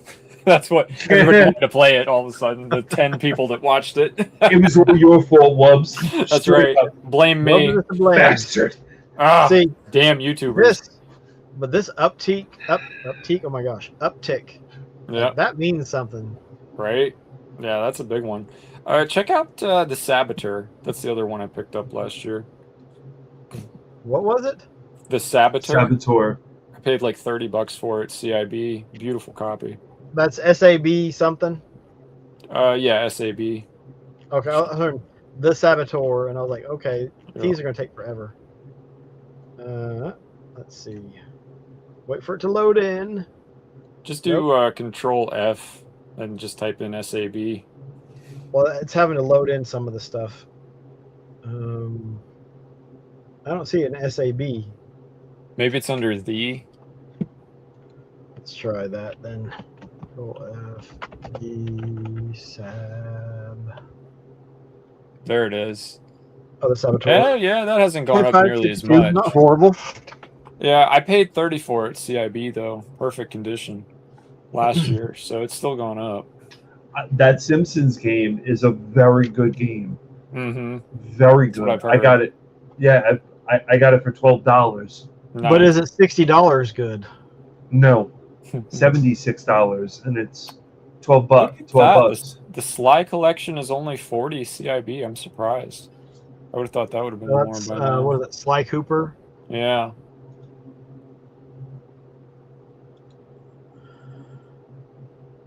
History. I'm interested. Oh, LP, that's a good one. Tornado Outbreak. Was that on the PS3 as well? Don't know. I don't think so. Oh, Time Shift, and Fractured. Those two games, lots of fun, interesting little mechanic. Now, $10, $12, or $11.30. So here's something very interesting. If you go to Marvel vs. Capcom, that was a Marvel vs. Capcom 2. That is not a physical game. It is a code in a plastic box. Mm-hmm. The second one? Yes, for PlayStation. And people are selling it. Which PlayStation? PlayStation 3. And they're still selling it? Like, the code is usable? The code is not usable. And some asylum patient bought it for $97. Yeah, it's got to be somebody who just didn't realize that, right? Like that's the only... or someone that's going It says for a it, complete set. but you know what's crazy, Wubs? It says it on the box, not a game disc download code. So they literally wanted it for the spine on the shelf. That's crazy. Bright yellow box. Jumped up there. That's Crazy. a fun game too. Marvel versus Capcom 2. What is that expensive? Good 85, 130. Batman for a PS1. Man, get it on the Dreamcast, guys. This is crazy. Cool. But see, Yeah, get 3 instead, right? What? $12. That's you got 2 Medal of Honor games when they were good. Dude, Airborne was awesome. So here's something about Mass Effect. Here's something about the PS3 that most people don't know. Drakengard 3. Oh yeah, phenomenal game. Yeah. Phenomenal game.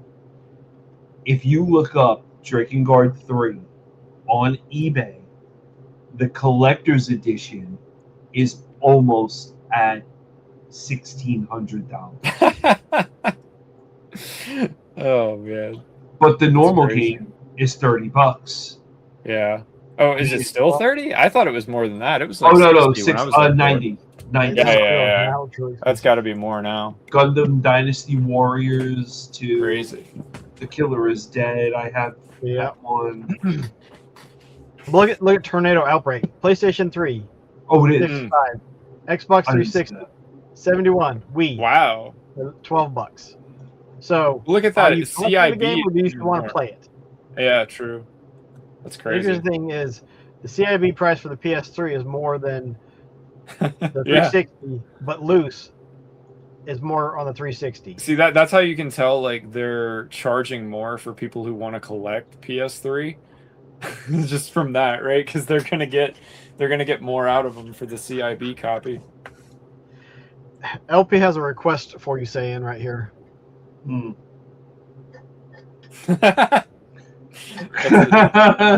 That's awesome. Yeah, I Buy me that. the Drakengard Collection Edition for my birthday. I have no interest in the game. Yeah, you can have all the extras, Lego, and he can give me the game because I want to play the game. You can have the box and the manual. Well, here, let's go look at. Now I will admit that Saint Seiya's Sanctuary Battle, that's $50. That's a phenomenal game. That maybe $40 at the most. Look at the Lego games. But I mean, see, like there's so many games on the PS3 still that can be had for like $5 to $10 that are really good games. Yep. Demon's Souls should not be $42 on. Look at, even the Dimension starter pack is $16. That Demon's Souls is a really good game though. For complete unbox.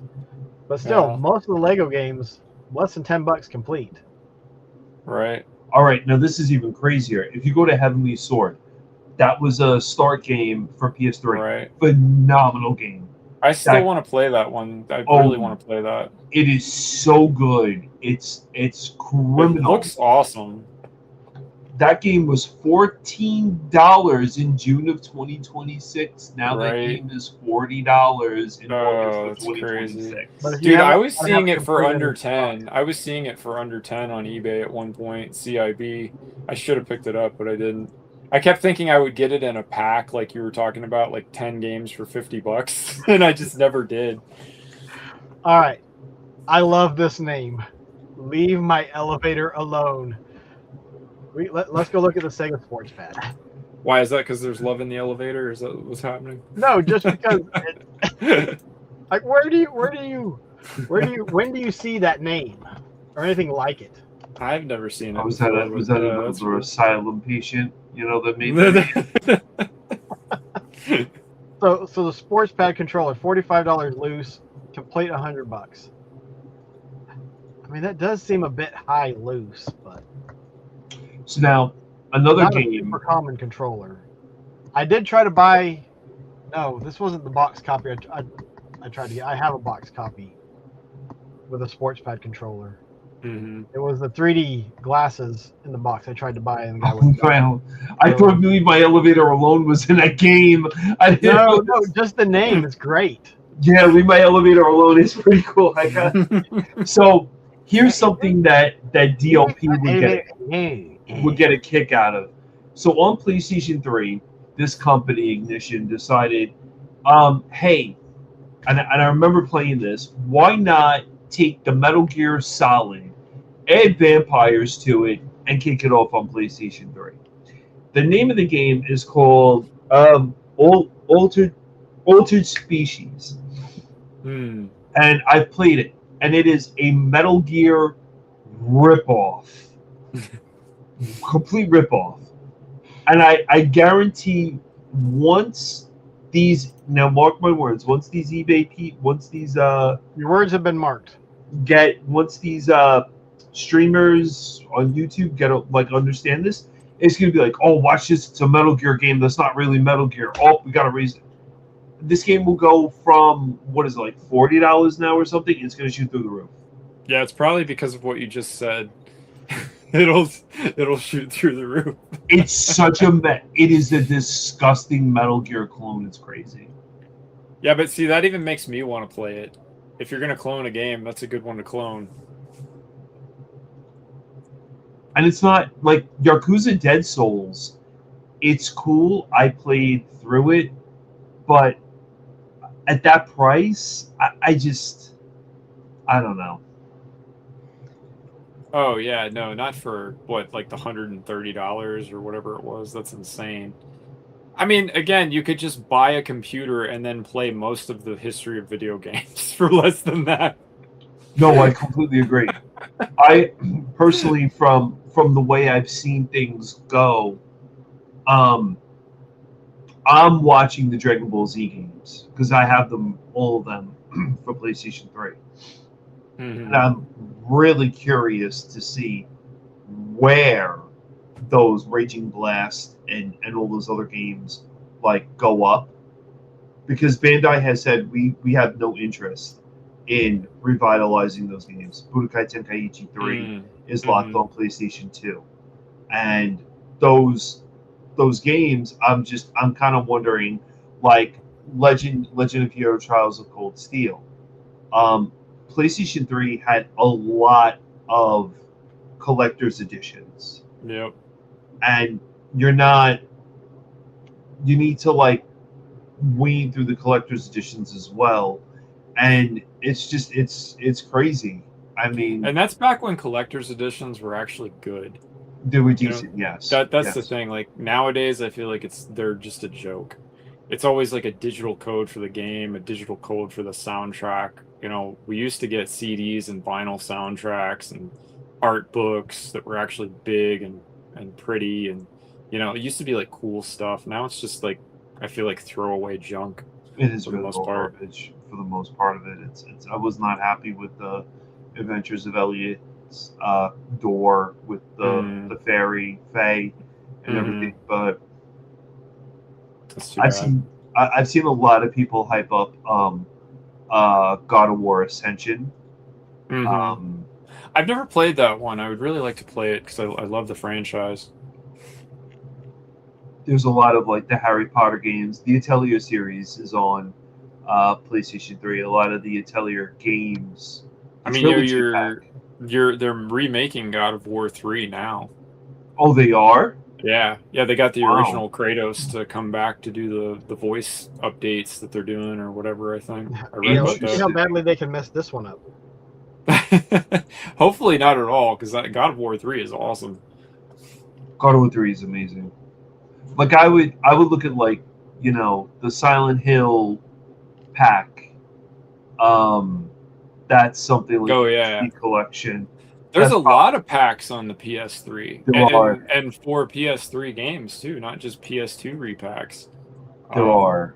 There's one I think that has Tomb Raider and Hitman and maybe Deus Ex in it, and it's Deus Ex or a similar game, I think.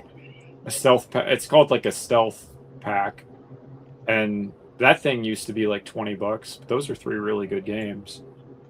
Transformers is very good too. Dark Moon on Mhm. PlayStation 3, that was super fun to play. See, I feel like the PS3 is so cool because it's the beginning of HD gaming, like the 360, and the library is just massive if you really start to dive into it. And it doesn't matter what genre you're into, for the most part, you know, of the major ones anyway. Like, there's a ton of good games that you can get into.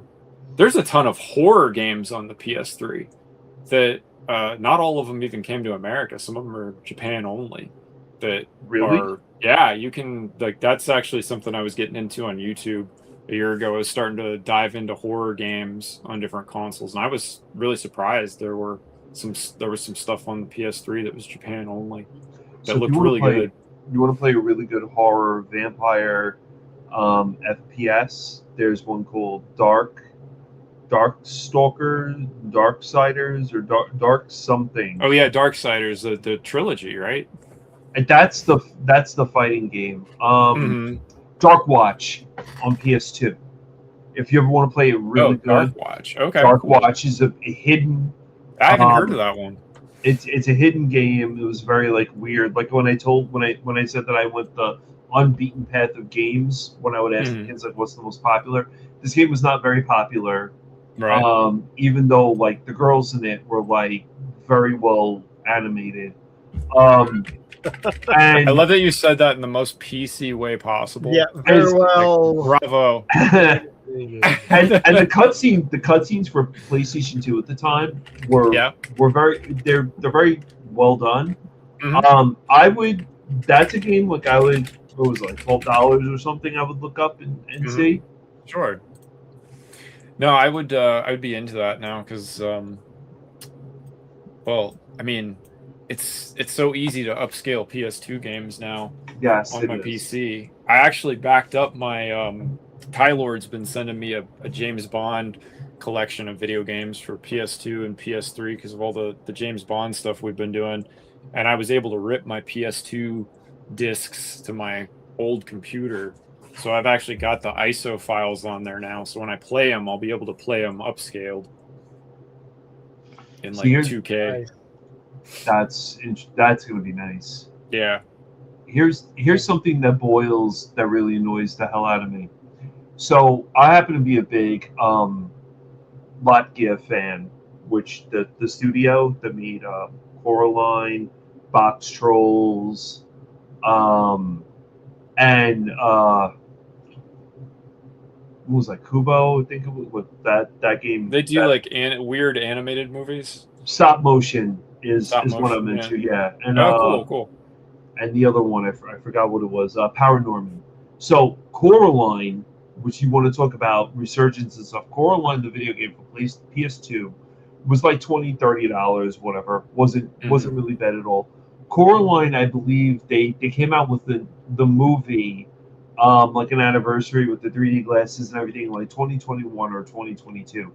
The game jumped from $21 to $76 for PlayStation 2, and then people just rode the train, and now it's $243.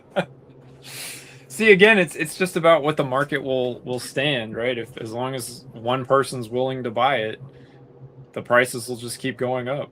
So but the thing is, it like you could graph that, you could draw a line and be like, oh yep, here's the slope that it's gone. It has not really taken, like, whenever it's had a big jump, it's had a drop. You know, see, and it dropped down, then it jumped back up. It's almost it's a straight linear line that you could just draw from here to here. It hasn't even like come down. That looks more like a stock market line right there. Yeah, it's more of like a natural progression. Right. Yeah. And it's not a good game at all by far. Oh, really? Oh, it's jank beyond belief. See, that's what I really don't get. It's like you need to lead with that. Yeah, right. Then why are we looking at it? I'm not gonna buy it. Yeah, Sam brought that up. He's out of here. I mean, and I was Look sitting at- here wondering, I was like, where is he going with this? How is this relating to games? And he's like, all right, Well, It's just it's this inflated thing. I mean, you market. can see right there, it's been going up in price like crazy, and even a bad game is so much more valuable now because of all this FOMO. It's crazy. I mean, that's complete in box. Loose isn't much better. I mean, I that's mean, still expensive, man. $150 for a disc that costs like a fraction of a penny to I'm produce, telling you. He gives us all of this information, and then he goes, and it's bad. right?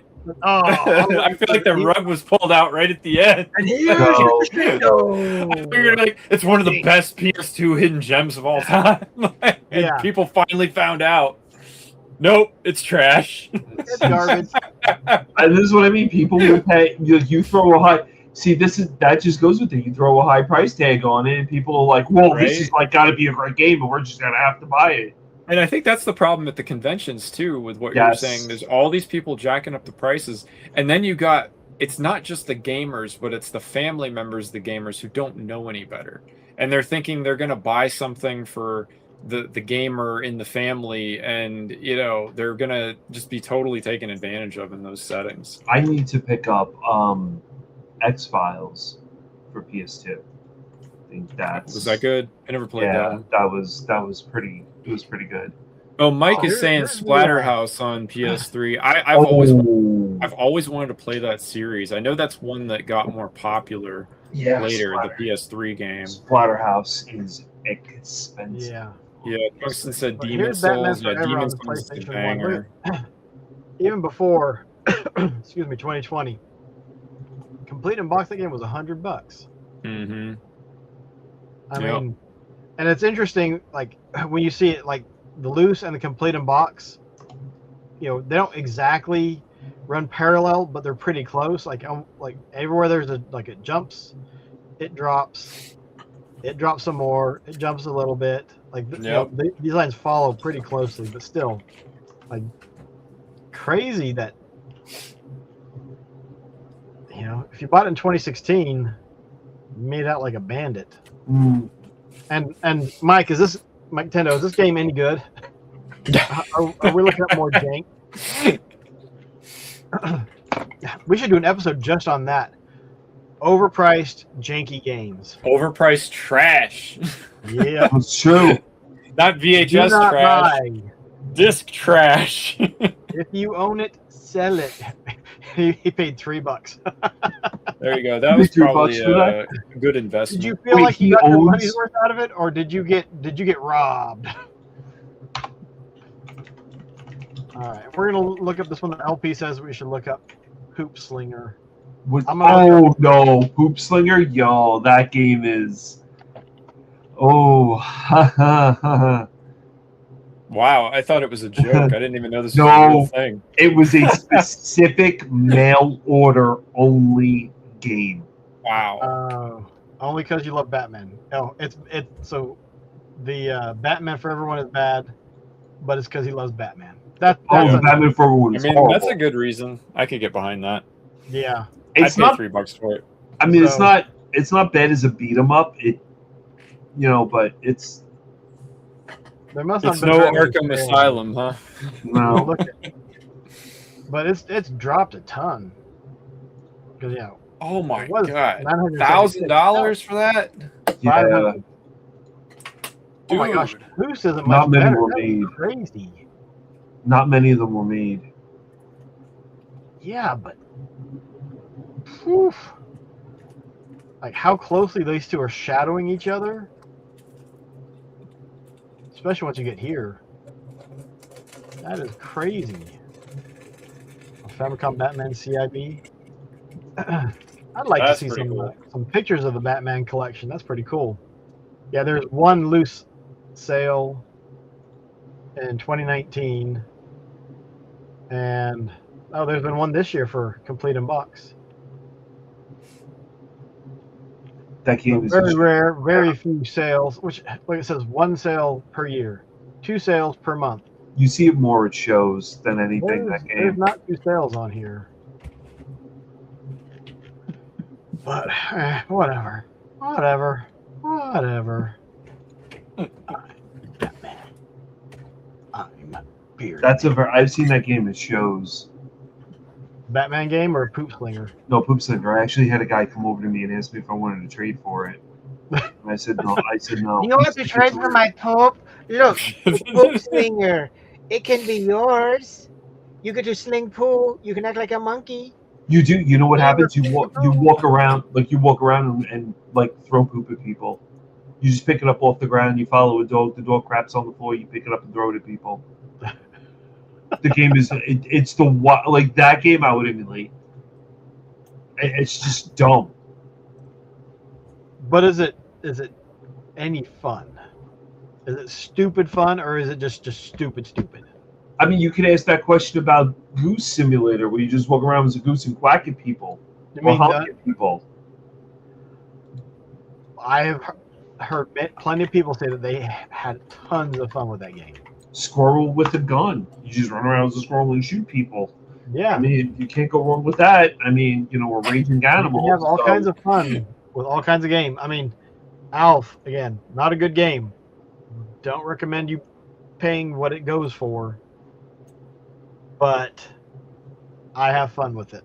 And other people may as well, but I don't recommend it. You just got to be into that kind of thing. Yep. Slinging poop? Whatever it is, If you like Alf enough to play a bad game, maybe you'll enjoy the Alf game, right? I would buy a game where Alf slings poop and eats cats. That does sound more fun. I'm throwing that out there. Just a poop slinging game, or just a game where you play as Simulator. Alf. Goat Simulator is weird and fun just because it is very different. Groat? Yeah. Groat. Untitled Goose Game is awesome. See, Drake likes it. Oh, there you go. LP wants to arm wrestle because he says Alf is an amazing game. Alf is good. Alf is good. It is so jank. Oh, hush, Mike. That makes me sick. Because if you got it, was it complete? Or was it just box and case? Oh my gosh. Box and cart. Case and cart. Which, either way, 3 years ago, that was a good deal. Because loose, it was getting, I think it was $60 to $100, depending on what you could find. No manual. Do you still need a manual? I have a loose cart and I have a manual.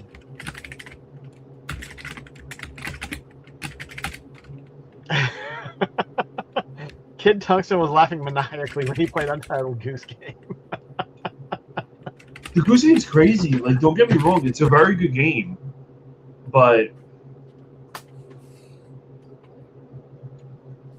the thing is, people are gonna have fun with all kinds of things, but I think the problem is collecting took over, and fun and playing your games took a back seat.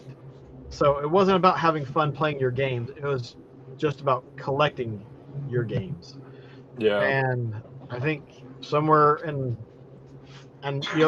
maybe it's just myself speaking for myself, but like the fun of playing the games got lost in the thrill of the hunt, which, don't get me wrong, it's fun hunting games and that kind of stuff, but like I am trying to get back to having fun playing my games, and the Evercade has helped a lot with that because I can pop out a cartridge. I got several games I can choose from. The arcade collections are great because I can just play through the game.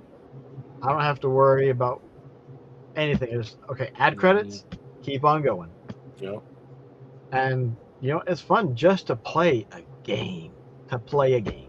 Oh yeah. I agree. I mean that's one reason why I had some collector's editions of things, like a few. I had like the BioShock 2 collector's edition, which was pretty cool, but I went through a lot of moves and got rid of all my physical games multiple times in life for different reasons. And now it's just like I'm kind of feel like I'm in a situation like you are, where I'm it's really about just what do I enjoy, and if there's something I really love, like certain games I do have in the collection just because I really love them, not necessarily because I'll even use the physical copy again. I do have some of that, but I don't have a ridiculous amount of it. I have way more games I actually want to play. A lot of stuff is just digital because I'm a PC gamer too, so all my PC stuff has been digital for 15 years. Long time, yeah. Long time. So yeah, I mean that's just what it's about for me, more so. So yeah, when we see all this stuff, people paying hundreds of dollars for a single game, to me it's like I don't get that. I think it's crazy. I don't even get these prices on eBay. This is stupid. These things of like this one game here for Xseed, the 100 line, $208 for the game, and the game came out a year ago. I mean, it's an Xseed game. Like, just this was making no sense. I really can't. Sometimes I just sit here and scream at the computer like it's the computer's fault. Yeah. But see, that's the thing is like you're and I've given you a bad time about this before, but like you seem to be hyper focused on the prices, and like I'm trying to get away from that. And as my collection grew, like once I picked up a game, I was like, I'm not worried about the price because it's already in my collection. I don't need to, like, I'm not looking at selling it right now. I'm not going to try to buy 5 of them so I can turn around and flip them in 5 years when the price jumps like crazy. Right. Because if I was going to do that, I would have bought a lot more copies of Phantasy Star. Well, the ones to get were Earthbound when it was in the $5 bin. Yeah, but I'm just talking in the last few years. Oh yeah. Not if we had all known then what we know now. Honestly, most of our games we wouldn't have even touched. I would have a vault of Little Samson and just those stupid those separate Mario Duck Hunt games that everyone's like, oh, this is the greatest game in the world. But yeah. Yeah.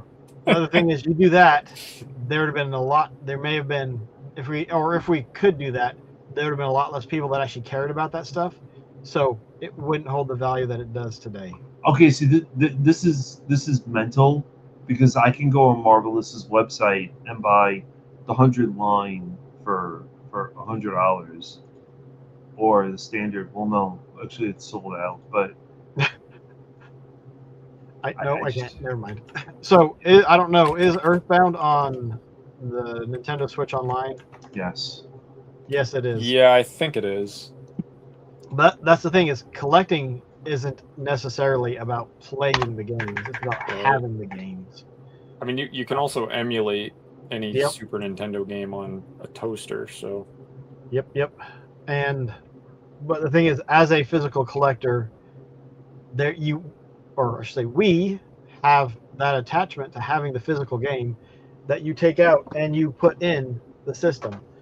So next week we're going to be playing Rastan and Submarine Attack for Master System Mania. But there is something neat about, and you put in the game, you turn it on, and you play it. You don't get stuck with a menu that you have to scroll through and jump around the text-based menus to get to the game. And not necessarily everyone cares about that. That's fine, but for collectors, it's different. There's something said to be had for having it physically. So, the thing is, the price and its worth will vary between people.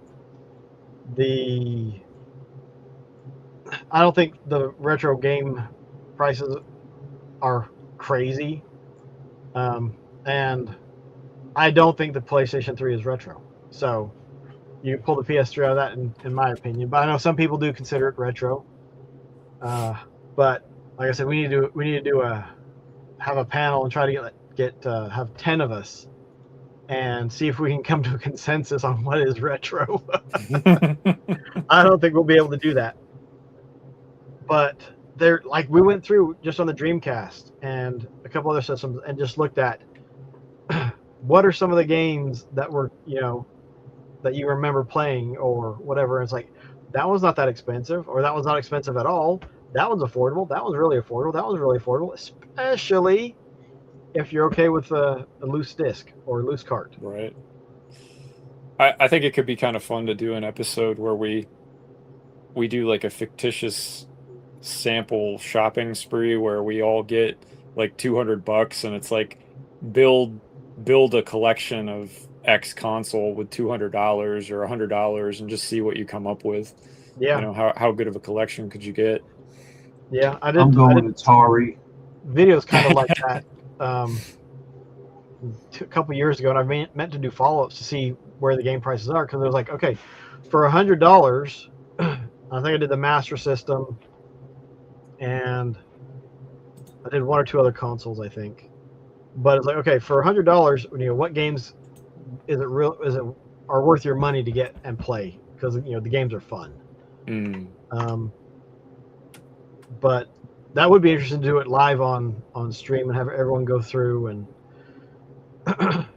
pick a console and do that, and to see how quickly some people would jump through it. And it's like, okay, what if these were like the only games that you could play for the rest of your life? What games? You got $200, or at least like just something to like make it worth it, right? Like where it's like you're gonna play all of these games. They're not gonna sit on the shelf. Like you got to get 10 games you actually want to play that are actually worth playing. And I just think it'd be kind of fun. Peppa Pig and Friends will be in my top 5. Well, you'll get like 5 copies of that one. Yeah, right? Multiple copies of it. You're good. Yeah. So that game.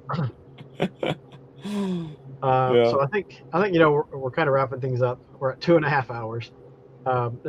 Anyone in chat have anything else or anything that they'd like to say about game prices and stuff in general that we've been talking about, and saying what are your kind of thoughts? Lego's right. He said I could buy so many sports titles that I don't plan on playing for $100. Yeah, That's very true. You could have 1,000 sports games for $100. That'd be pretty funny too, because if you buy all the sports games, get 2 Billy bookshelves and pack them out with all the sports games, no one's going to know what they are, and you can start talking about video games, and they'll think you're the next back far enough. Yeah. Don't think you're the next man. Oh my God, you are the greatest person in the world. So I'm just disgusted with everything. I mean, with game prices in general. What's so weird? It's become this like really high-end collector hobby, I guess, in a lot of cases, unless you're really looking at that PS3 stuff or that Dreamcast stuff like we were. But it's like if you're trying to chase these specific games where the prices just keep going through the roof, it's like you just basically have to be rich. I mean, I'm just really annoyed that the system that I love collecting for, which is PC Engine and TurboGrafx, is going like Japan. TurboGrafx CD was originally like $38 or whatever. Now it's up to $55. Mm-hmm. And I don't have like some of the shmups. I just knocked another shmup off. Great, but I'm telling all CD systems, it seems, are just going up. You're in a good position though, right? Because didn't you say you'd gotten pretty much everything you wanted? I have a lot of PC Engine games, a fair amount of shmups. There's always more that obviously I want, but I mean, one of the big ones, which was Steam Hearts, that got knocked out. Summer Carnival '93, Negzor Special I need. So, Spriggan, I need all the Spriggan games. So, but it's just, this is going to be forever going on with the way this stuff is, and I just don't know why these things are like shooting up at the prices that they are. Yeah, I don't Promo. get it either. I mean, I guess it's just the people willing to pay those prices or driving the prices up, and that it doesn't take but so many people to do that. I mean, oh, Wes, come on, you know Monster Boy, right? Which is what, Alex Kidd? No, Isn't Monster Boy Alex Kidd? no. You mean Wonder Boy? Wonder Boy and Monster Boy are the same thing. Wonder Boy, yes. You know Wonder Boy? Wonder Boy, just the game itself, the original game, $75. Is that really worth $75? On what? PC Engine, PC CD, Choniki. No, and you think thank it's- you. I don't You think. think I don't think. I don't think it's a very good game. People have lots of fun with it. I don't think it's a very good game. And that part, D-Dubs, is true. It's inevitable. All prices will rise as the copies dwindle, and that's one thing that's interesting to me. Because if I wanted stuff that I felt was going to last longer, stuff on discs would not be the way I would go. Mhm. It would be cartridges, because the discs have all kinds of issues, or can have all kinds of issues with them, from separating to disc rot. But the cartridges, I mean, obviously cartridges last a long time. We have Atari 2600 and older carts that are still playable, and I just don't think disc media is going to hold out near as well. Well, it's pretty crappy. I mean, like, you know, just the way that the stuff is going. But the thing is, we as collectors, gamers, whatever box or title you want to put yourself in, need to make the decision is like, when is it enough? Mhm. And when is it too much? Like, when am I actually going to be priced out? Because of my little $60 limit, there's stuff that is priced out, or that I'm priced out of from day one. I got lucky with some stuff, especially for the Master System, with finding bulk deals where you buy 6-7 games, you can get the price down, and the average price of everything came out, Right. so things were just right. So I could get some of the more expensive games like Golden Axe Warrior, Mhm. but I had to get it from overseas. I Well, think That's the way to go, right? If you're gonna even if you're gonna do something like get a PS3 now, I'd say get a PS3, but get a bundle, because you could probably get 10 good PS3 games and a PS3 easily for $150. If you try to.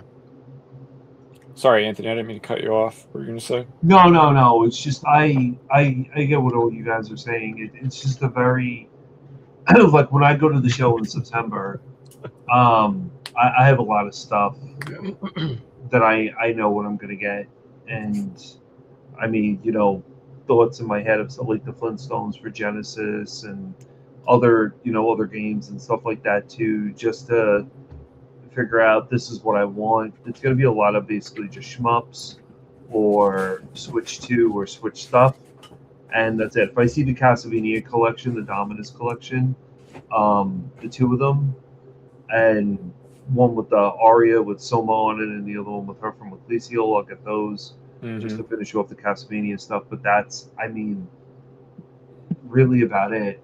I'm going with a ton of games to trade, but The Castlevania stuff is so cool to collect. I can see why you got into it, like just for the box art alone. It's so good. yeah, but even that stuff. I mean, Symphony of the Night's like almost $300. $300 for Symphony of the Night. I'm like, I looked at that and I thought,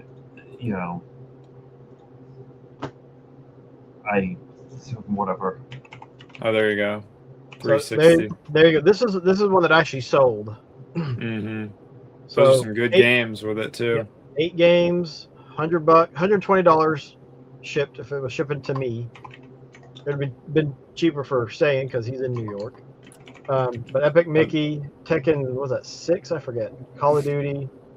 Can't see what that is in the back, but another Call of Duty.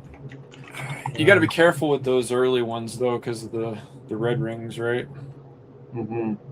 Yeah, I think by now though, I think a lot of them would be toast already if they were going to mess up. I'd still go for the slims, because Oh, yeah. the Go slims for the later are ones. But the other thing Yeah. is that had a 20 gig hard drive. You're going to want something that has a bigger hard drive. But yeah. I mean, you're gonna want to swap it there out are anyway. affordable options out there. Oh yeah, I mean, totally. $120, 8 games, and I spent almost no time looking. Right. But I'm also like I wanted to look at sold listings.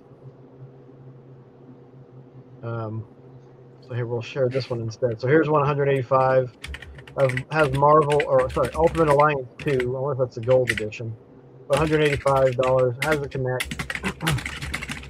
$80, $52, $130, and lots of games. Halo 4, Assassin's Creed, Grand Theft Auto, Call of Duty, Fable. What was that 3? I think.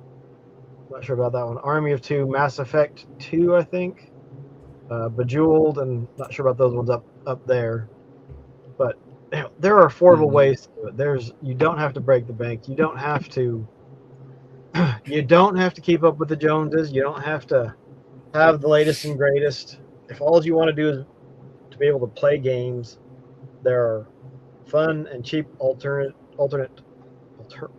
ways of doing it. That slim right there is $70, right? Yeah. I can't see it very well on my screen. What are the games? It looks like it has an NBA game with it. So trash. What else? Sadly, that one looks like it's mostly trash. Yeah, NBA, mostly trash. Call of Duty, Oh yeah. Modern Oh Warfare 3, well, we got Next a COD game. That's not bad. I mean, still, for $80, $80. you know? I mean, that's not bad for a slim. And he probably got And, $5 or $10 off of that. So Right, controller. Yeah, that's pretty good. And you can jailbreak that one. You get that, and you can throw an SSD drive in there, jailbreak it. You're playing the whole library. I still got to go back and work on jailbreaking one that I got. For jailbreaking, I got all the files downloaded, but something just would not work with loading the thing that would kick it off. I don't know.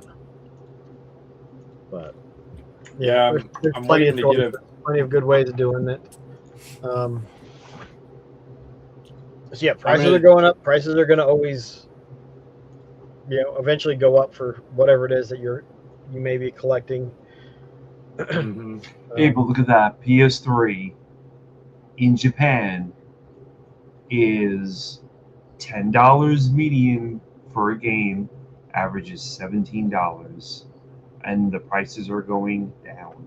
But in America, because there's no asylums open, we have people that are doing whatever. Puppeteer, same game, same exact game, only in Japanese language. $72. It was originally in Japan for $30 in June, and now it's only up to $72 in August, because you probably have American people being like, "Oh, I can't afford Puppeteer," so now they're buying the Japanese Puppeteer. Yep, absolutely. Maybe That's what was happening with Alice, because I noticed the Japanese version of that was starting to go up as well.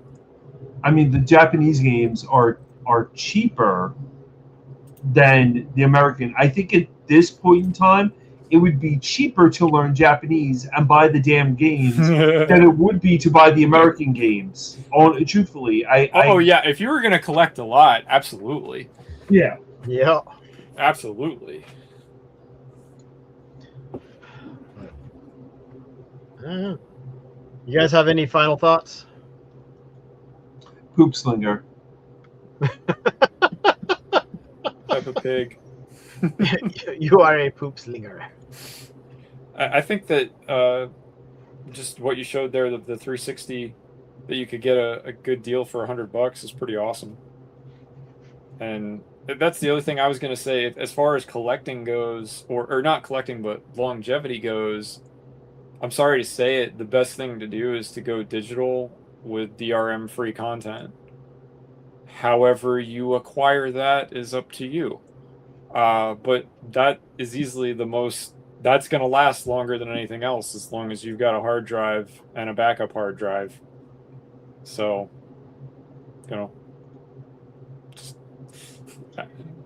FYI. Yep. The DRM thing is going to be the key thing at the end of the day, which I just saw that GOG is putting out Prince of Persia Sands of Time with tweaks so you can run it on your modern system, and it can be full screen with, because it was made for 4x3, but they're doing widescreen for it. Yep, they're making it so it'll play in widescreen, not have any issues with frame rate and stuff. God bless GOG, man. Yep. Honestly, they're like the shining light in this sea of darkness, I feel. Who, GOG? Yeah, Yep. GOG. Because their stuff is DRM free. You can download it, you can make copies of it, you can burn it to a disc and have it saved for a rainy day. You can put it on a disc, and then on a Blu-ray disc, and then on an SD card, and then on a hard drive, and they're on. You can have backups of your games. They're investing in like rehabbing all of these old games that we love, like that, right? Like I'm assuming nobody had done a widescreen port of Prince of Persia Sands of Time before this. So that's really cool, right? That's like, see, this is actually, I feel this way about Hollywood right now. The best thing Hollywood is doing right now is rehabbing their old classic films in 4K. I don't care about any new stuff Hollywood's doing for the most part, but it's awesome if you are just a film fan to be around right now, because you get to see all these old films in higher definition, better colors than they've ever appeared before, just because of modern technology. It's fantastic. And that's what GOG is doing for video games. Yep. It's the same kind of thing. Like, and I'm not saying like all the new games or movies are bad. It's just, I don't care about them nearly as much as I care about the old stuff. Yeah. And it's just so awesome that there's a company out there that's producing a product like that. Yeah, they're doing something about it. But Game Central Station, how's it going? He says, not just games now. Anything that nerds like is now stupid expensive. Yeah, I do feel like certainly we've seen that with other things like card games and toys. And, yeah. All of it, right? The thing is, the stuff that we would have gotten made fun of in high school when we were, in that age, is now super cool and commonplace. So there's more people and more people willing to spend, and there's only so much out there. Yep. But yeah, LP DRM is like Drake said, it's copy protection. Wubbs and I did a podcast last week. It's available on Sega Dudes and on my channel.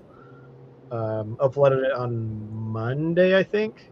Even use that horrible AI to make what I thought was a pretty nice thumbnail. I hate making thumbnails because I'm look, man. If we got to spend $600 for 8 gigabytes of RAM, we might as well get something out of it, right? I mean, yeah, that's how I feel about it. Use the AI.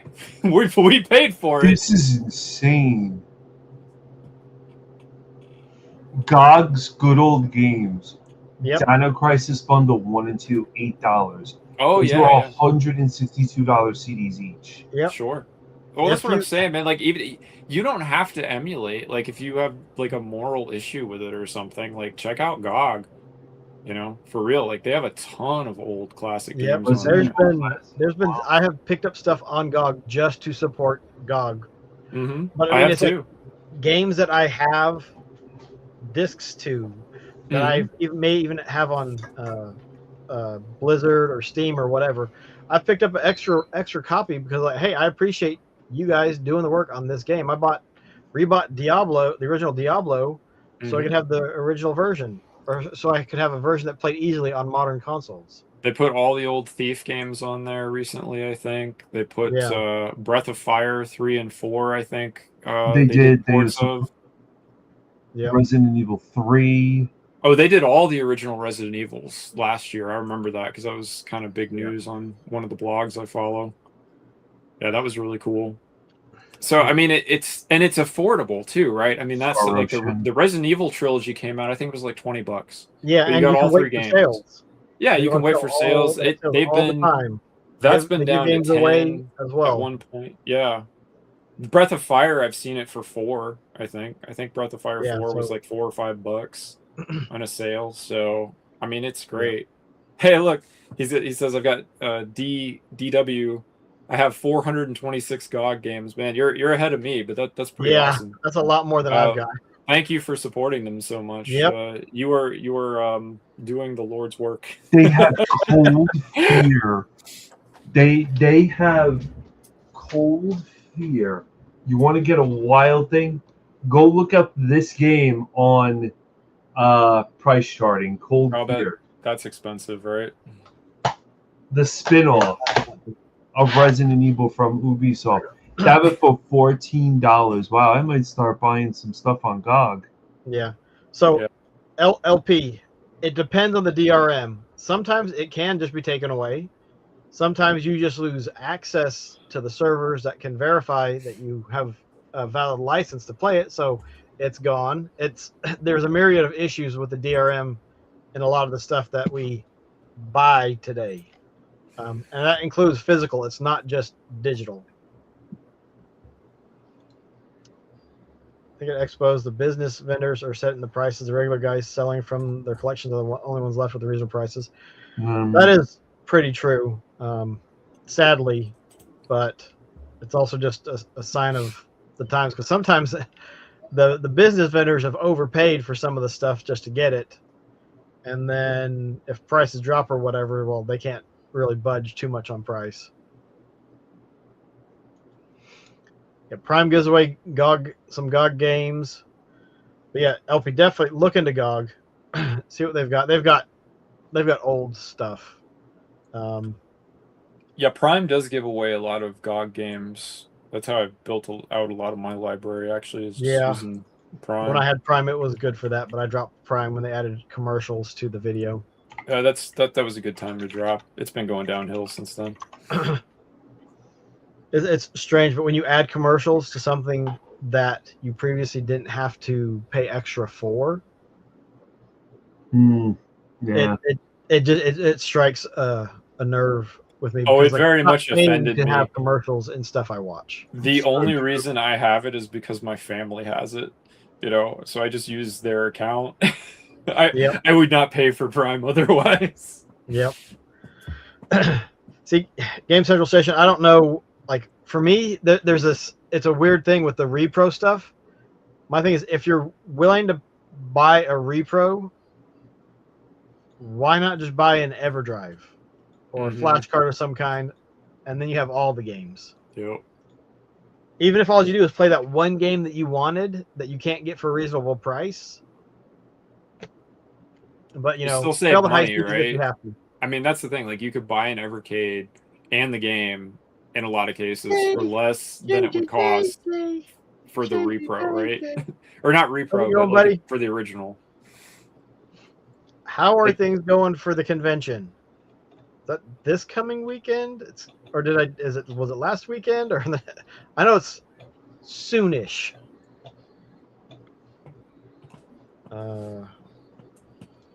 Work in the industry so I get free bills all the time. Well, hey, share the wealth. Yeah, right. Yeah, send us any of the codes you don't want. Oh, I was getting ads on Prime Video.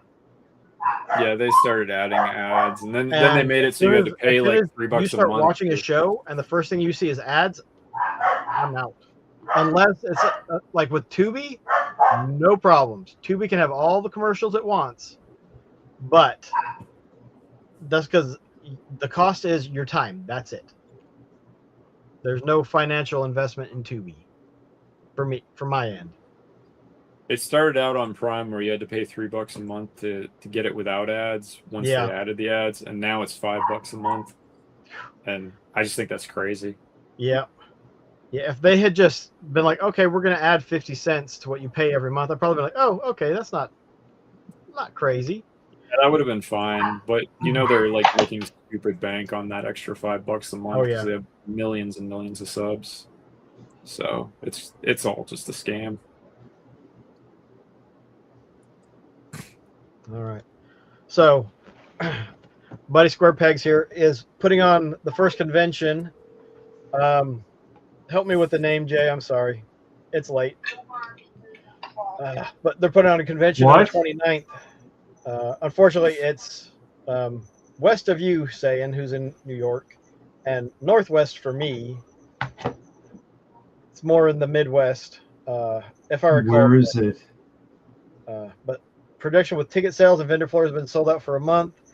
Hurry up and wait mode. Already planning for there we go. Michigan Retro Gaming Expo. A nice time to have it though, but the weather's good up there. Yes. And they're sold. And they're sold out. Sold out of vendor slots, and they're on promotion with the ticket sales.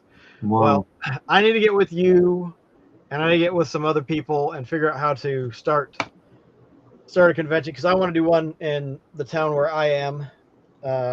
Nothing huge to start out with. Just I think something like the local Goodwill has usually like a showroom floor. Just try to get some local vendors, maybe some YouTubers and stuff. But super close to me. I only need to drive 32 hours. I appreciate it, Jay. I will. We'll talk after y'all's convention. Maybe we can get Chris in there too. I'm nowhere close, and that's a problem. Like Sayin and I have been trying to find a convention to meet up at, and just the price of airlines tickets is just like, man, it is very prohibitive on like.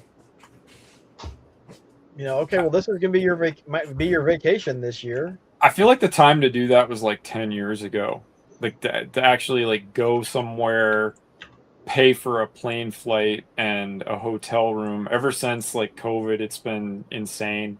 Yeah, it's just not even worth it, especially for something like a convention like this, because as we know, it's like everything's just going to be overpriced with what's going on with Sony and the shortages and everything. Well, I wouldn't say everything's going to be overpriced with the vendors. Some vendors will have some stuff that's overpriced, especially if they don't really want to sell it. Sayin and I have had this discussion several times. Like some of the prototypes and some of the stuff that they have in the glass cases, where it's like, this is to catch your attention, so you stop and look at what we've got. So that stuff is overpriced, so that they still have it to look at. Yeah. And then some of the other stuff is reasonably priced. Some people just have, like, they don't update their prices. And so some stuff is priced from 2 years ago in a bad way, not in a good way. Because I think I feel like they make sure that the prices aren't underpriced, but overpriced. You're making it back out to Southeast Game Exchange next year. I see. If I go next year, I don't know. I need to get with Austin so I can get invited and get room and board. That's 11 hours away from me. Is that Michigan thing? Yeah, because I just even this year, I don't know. I did a video on our gaming conventions worth it. Like my collecting habits have changed so much. Mm-hmm. Like I didn't buy a single game at Southeast Game Exchange this year. Not a one. I found the one game I was looking for, and it was outside of my $60 price range. So I did not pick it up. And I'm keeping an eye for it on eBay. Shadowrun for the Sega Genesis. I want a decent condition. I want one complete in box because that one you kind of really need the manual because there's a lot going on in Shadowrun. What's going on, Kirk? Hope the rest of the show went well. It's only a 41-hour drive for LP. That's it right there, Jay. Right there. That's why we ended up going. We were able to find a hotel that was just under $100 a night. So we stayed for two nights instead of doing the 3 like we did last year or the last couple of years. But meeting up with people is by large and far away the best part about the conventions. And even when I was hunting games, it was still the best part of the conventions.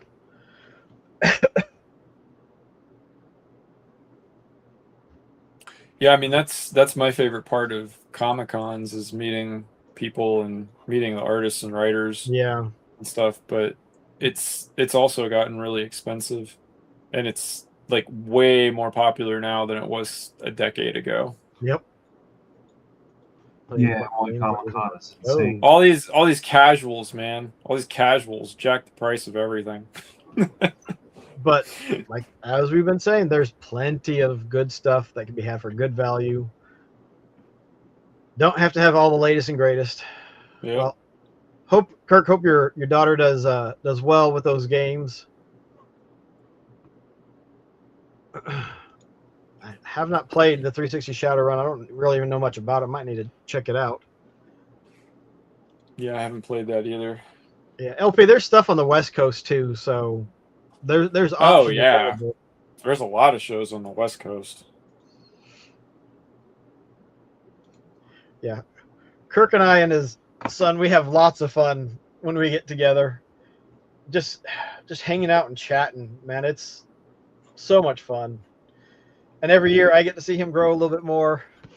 Like, oh, I miss when the Munchkin was, that age.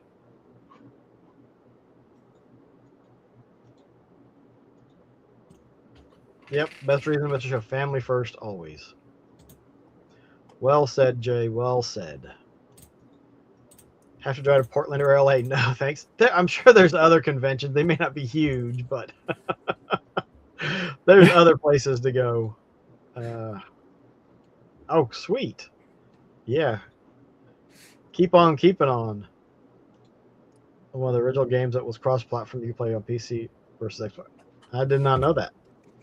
I need to look at the conventions because it is miserable up here. Mr. G.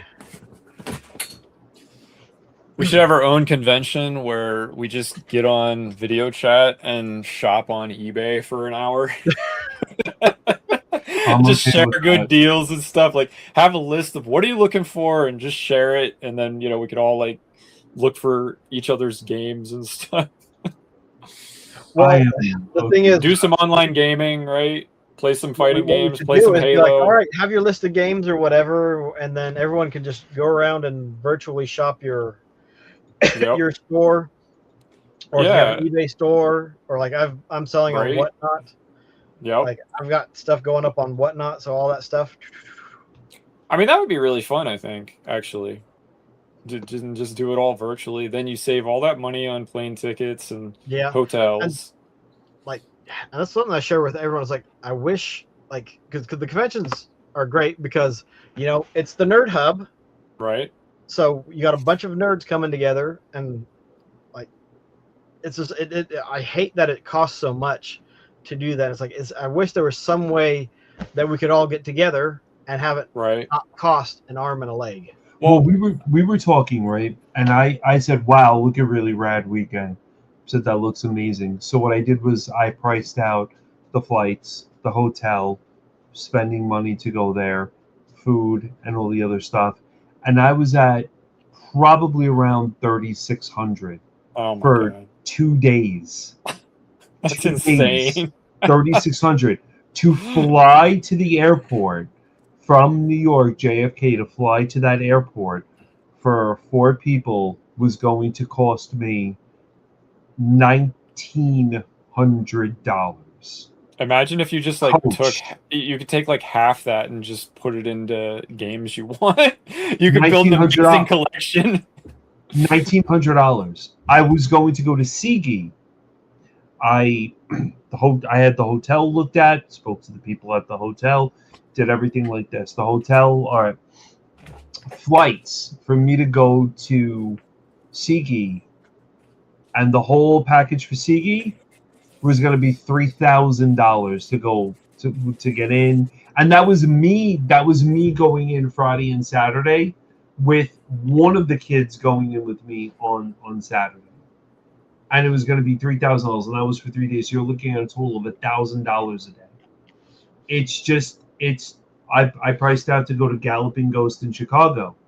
For me to fly to Chicago and hang out at Galloping Ghost and drink at my friend's house and get completely smashed, it would cost me, to Chicago, it would cost me $1,800, and then the hotels in Chicago, $375 a night. That hurts. That's a kick in the balls right there. I mean, $375. I just, and they're probably really basic rooms. They're probably nothing special. $350 is nothing. I'm in New York. For me to drive there was going to take me 15. I think it was like 16 or 17. But see, that's where it gets into it's all relative and for what you are. But see, a retro gaming cruise, that would be pretty cool. Or they did that. They have it. Well, I was gonna say out in New York, Universal Studios, and they do like Halloween Horror Nights. We'll do a retro gaming nights where you go in and buy an extra ticket and you get to go in, and you have vendors and stuff set up, and you get to ride the rides, but also play a bunch of games. That would be fun. That would be really cool. I mean, I'm at the point where I'm not doing. I said to my friend, I'm not doing LA Retro anymore. I will do the Halloween event, and that's it. I'm not the Christmas event. It's one day. A couple of vendors show up. I could go and play the arcades, and that's it. It's $10 to get in, or $20 to get in, and it's one day. It's not a real retro convention anyway. We're driving to NY next summer to play at Cooperstown. Oh, that's ways away from me. That's like upstate New York or whatever. So you're looking at about 5 hours away from me, I think. But what do I have? Easier than going to Chicago. It's true. So, I mean, I'm going to go to Connecticut is my big convention, and they dropped it down to 2 days. They don't do Friday anymore, so it's Saturday and Sunday, and that's it. And I got the hotel for Connecticut right across the street from the convention. It's like I walk across the block, and the convention center's right there. A special $175 a night, and I got it for 4 people for $400 for 2 nights. And it's going to cost me $400 for that, and $30 for gas, and that's it. I'm good to go. Thanks for stopping in, Jay. Good talking with you. We'll have to talk later. These good luck with the convention. With the convention. It's just I don't know. But yeah, so Kirk's driving from Georgia, so that's obviously a long trip, but and so talk about what it went to go to the convention for Kirk. Was that including the admission for you guys, or I forgot? Were you guys able to get passes? Because like I was 500 plus with everything, including food. For what, Connecticut? No, for Southeast Game Exchange. Oh wow. For Sigi or Segi. There's no I in it. It's not Siege. Turn is going to be 25K for the team. So, but yeah, if you're able to get passes for conventions, huge help, because for all 3 days it was $100. Mine would be 500,000, $500,000 to get it to go to PRGE. Man, LP, how are you traveling, man? See, if I didn't go, like I said, if I didn't go to LR Retro, and spend $300 there, and then pay for the stupid ticket and everything, I would have went to Syracuse in October. But spending the money for Connecticut and Syracuse back to back each month without really financially planning for it and just pulling Syracuse out of the air is not a really smart fiscal decision. So, I mean, Connecticut, I've stated Connecticut that I want to do that as a family thing every single year. So Connecticut, I'm going to be going to every single year. But Syracuse isn't bad. I've been up to Syracuse many times. The Syracuse one, I'm going to see videos on it this year. I'm making, a guess as to if I want to go to this. And then next year, plan accordingly to have that hit of, a hotel for Connecticut and a hotel for Syracuse. Driving 2 hours, we had about 100 pesos. I'd like to see what it's going to cost you to drive from Georgia to Cooperstown, and with the food, gas, everything, it's crazy. Yeah, you can eat on a budget, and I think but for dinners, we treat it as a special occasion, a chance for the missus and I to go out, eat together, and someplace where we can't usually go to. So, but like Saturday or Sunday? I think it was Saturday. No, Sunday. One of the days we got Publix subs. Nice and easy, not super crazy expensive. But you can do it on a tighter budget. But the thing is, it's just the price to get there if you're traveling and staying overnight. It's just expensive, and so you got to be willing to pay that price. That's true. I like the idea of my digital convention. I do too. That would be a cool way of doing it. I just you'd have to have check-in and check-out times for people to come in. Right. You schedule it, right? You schedule it just like a regular thing. You could have panels on different topics with people. You could do the buying and selling within the group or eBay. The issue is like with StreamYard, with what I'm paying for, it's up to 10 people. I do believe that you can, with Zoom or something else, and even if you pay for a higher tier of this, you can have more people in the stream.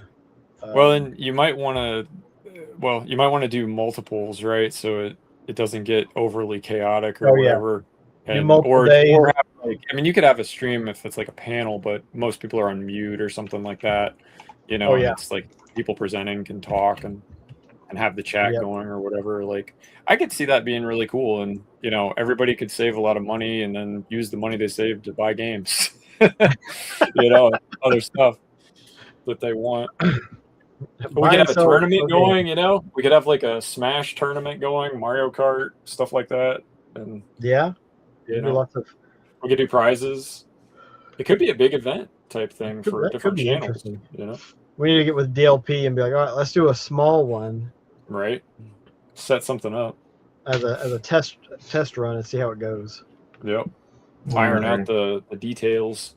Yep. I think it would actually be cool to just set up a Google Doc where you've got like your want list and your sell list, stuff you're trying to sell, stuff that you're looking for. Yeah. And then, just let everybody see it, Yep. Yep. Do it on the moon. LP. Do it on the moon. Hell yeah. To the moon. Idea. Now let's. To infinity and beyond. Yeah, cheapest convention to travel to. Right. Ooh, doggy. Just the internet connection you've already paid for. Yeah, just think about that. The cost you would have to pay just to get the games to the moon to try to sell. would be astronomical. Yeah, I'm not giving Elon Musk whatever he wants for that. I'm sure it's too much. Probably the only time you and I will meet up, Oz, is if they have it on the moon. Have it on the moon. Oh, the way I had my physics teacher explained what the cost of travel is, basically start packing up, put the weight or put the item on a scale, and then start stacking. I don't remember if it's $20 or $100 bills. It's probably $100 bills now, and wait until the $100 bills start to outweigh whatever it is you're trying to put into space.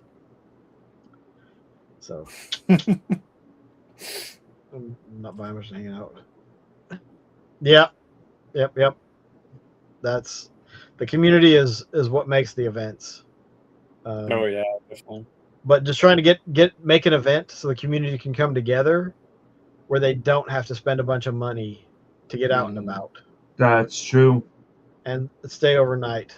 I mean, it'd be really cool because I mean, you could just be wherever you are, not have to spend any money on travel, eat your own food, like you were planning to anyway. Get DoorDash if you're a baller, right, for the weekend. Pick up some liquor if you want to, party after hours, whatever. I'm gonna party in my own house and get drunk and pull over all my tanks and have Jurassic Park for real. Yeah, put a light show They on. all escaped. They all escaped. Yeah. As long as they're not compies, you should be all right. I mean, I think it'd be kind of cool to have different games going too, of like playthroughs of different stuff, retro things. That would be really fun, even if they're single player games. I mean, it'd be a way to promote everybody's channel in a way, because we could all be doing something that weekend with our channels. Yeah. Yeah, I'm trying to think how that would work. We'll have to start another thread or something and get some people in there and talk about it. Because if the thing is setting aside the time and it's not as good as meeting up in person. Right. But sure, it would be nice to, meet up and hang out and, more chats like this with more people and have. We could schedule it out. I mean, we could schedule a whole weekend of events. You wouldn't have to be there for the whole thing, right? Yeah. Like if you're going to do something on your channel, I'm going to do something on my channel, and we just schedule it out into different time slots, and everybody can show up to whatever they can show up to. Yep, but that's the same thing. Like when you're trying to panels and stuff at conventions, you go to the panels that you want to, and hope that you remember when they're at. But yeah, I agree. I forgot some from Segi, but right, it happens. But this would be easier because it's like you wouldn't have. I mean, if we keep it small enough, you wouldn't have but so many things overlapping with each other, probably. So you wouldn't have to worry about that so much. We'll have a master schedule posted somewhere, and easy for everybody to find everything. Indeed. Well, gents, it's after midnight. Yep. On the East Coast. Time to call it until next time. It's only 9 p.m. for you warthogs on the West Coast. But it's late for us. For us East Coasters. But appreciate everyone coming out and hanging out for a bit and dropping something in chat or just watching. I think we had a really good conversation. I enjoyed it as always. Thanks for having me on. Yeah, it's great to have you, Wubbs, as always. Have lots of good conversations. Even if Sane can't make it sometimes. Hey, the best is yet to come. I would say. There we go. But hope everyone has a good night. Have a good weekend. We'll be back next Thursday. I had to think about what day. I'm getting tired. Yeah, it's definitely lately. Hey, anyone's welcome to come on. So great. I think we're going to talk about finances next week around collecting and gaming and stuff. Mm-hmm. And that'll be good. I feel like we've been sort of around that topic a lot, so it'll be interesting to tackle it head on. Boring. Yeah, it's boring. boring math there's stuff. ways of doing it, of making it affordable, not killing yourself, not killing your bank account. But You don't have to dive into your kid's college fund just to play Yeah. some games. Yeah. I think That's it true. might be stuff to really do without talking about. Okay, there has to be some restraint. You can't just buy and buy and buy and buy and buy and buy. Well, then maybe you need to skip the next show, LP. Right? Yeah. Responsibility. Don't make some bad choices while we advise you on good choices. Yes, exactly. or learn the easy way and not have to learn the hard way for yourself. Well, But oh, Right. thanks again, everyone. Have a good Bye-bye, night. Have a guys. good weekend. Take care. God bless and keep it Sega. Sega. Thank you.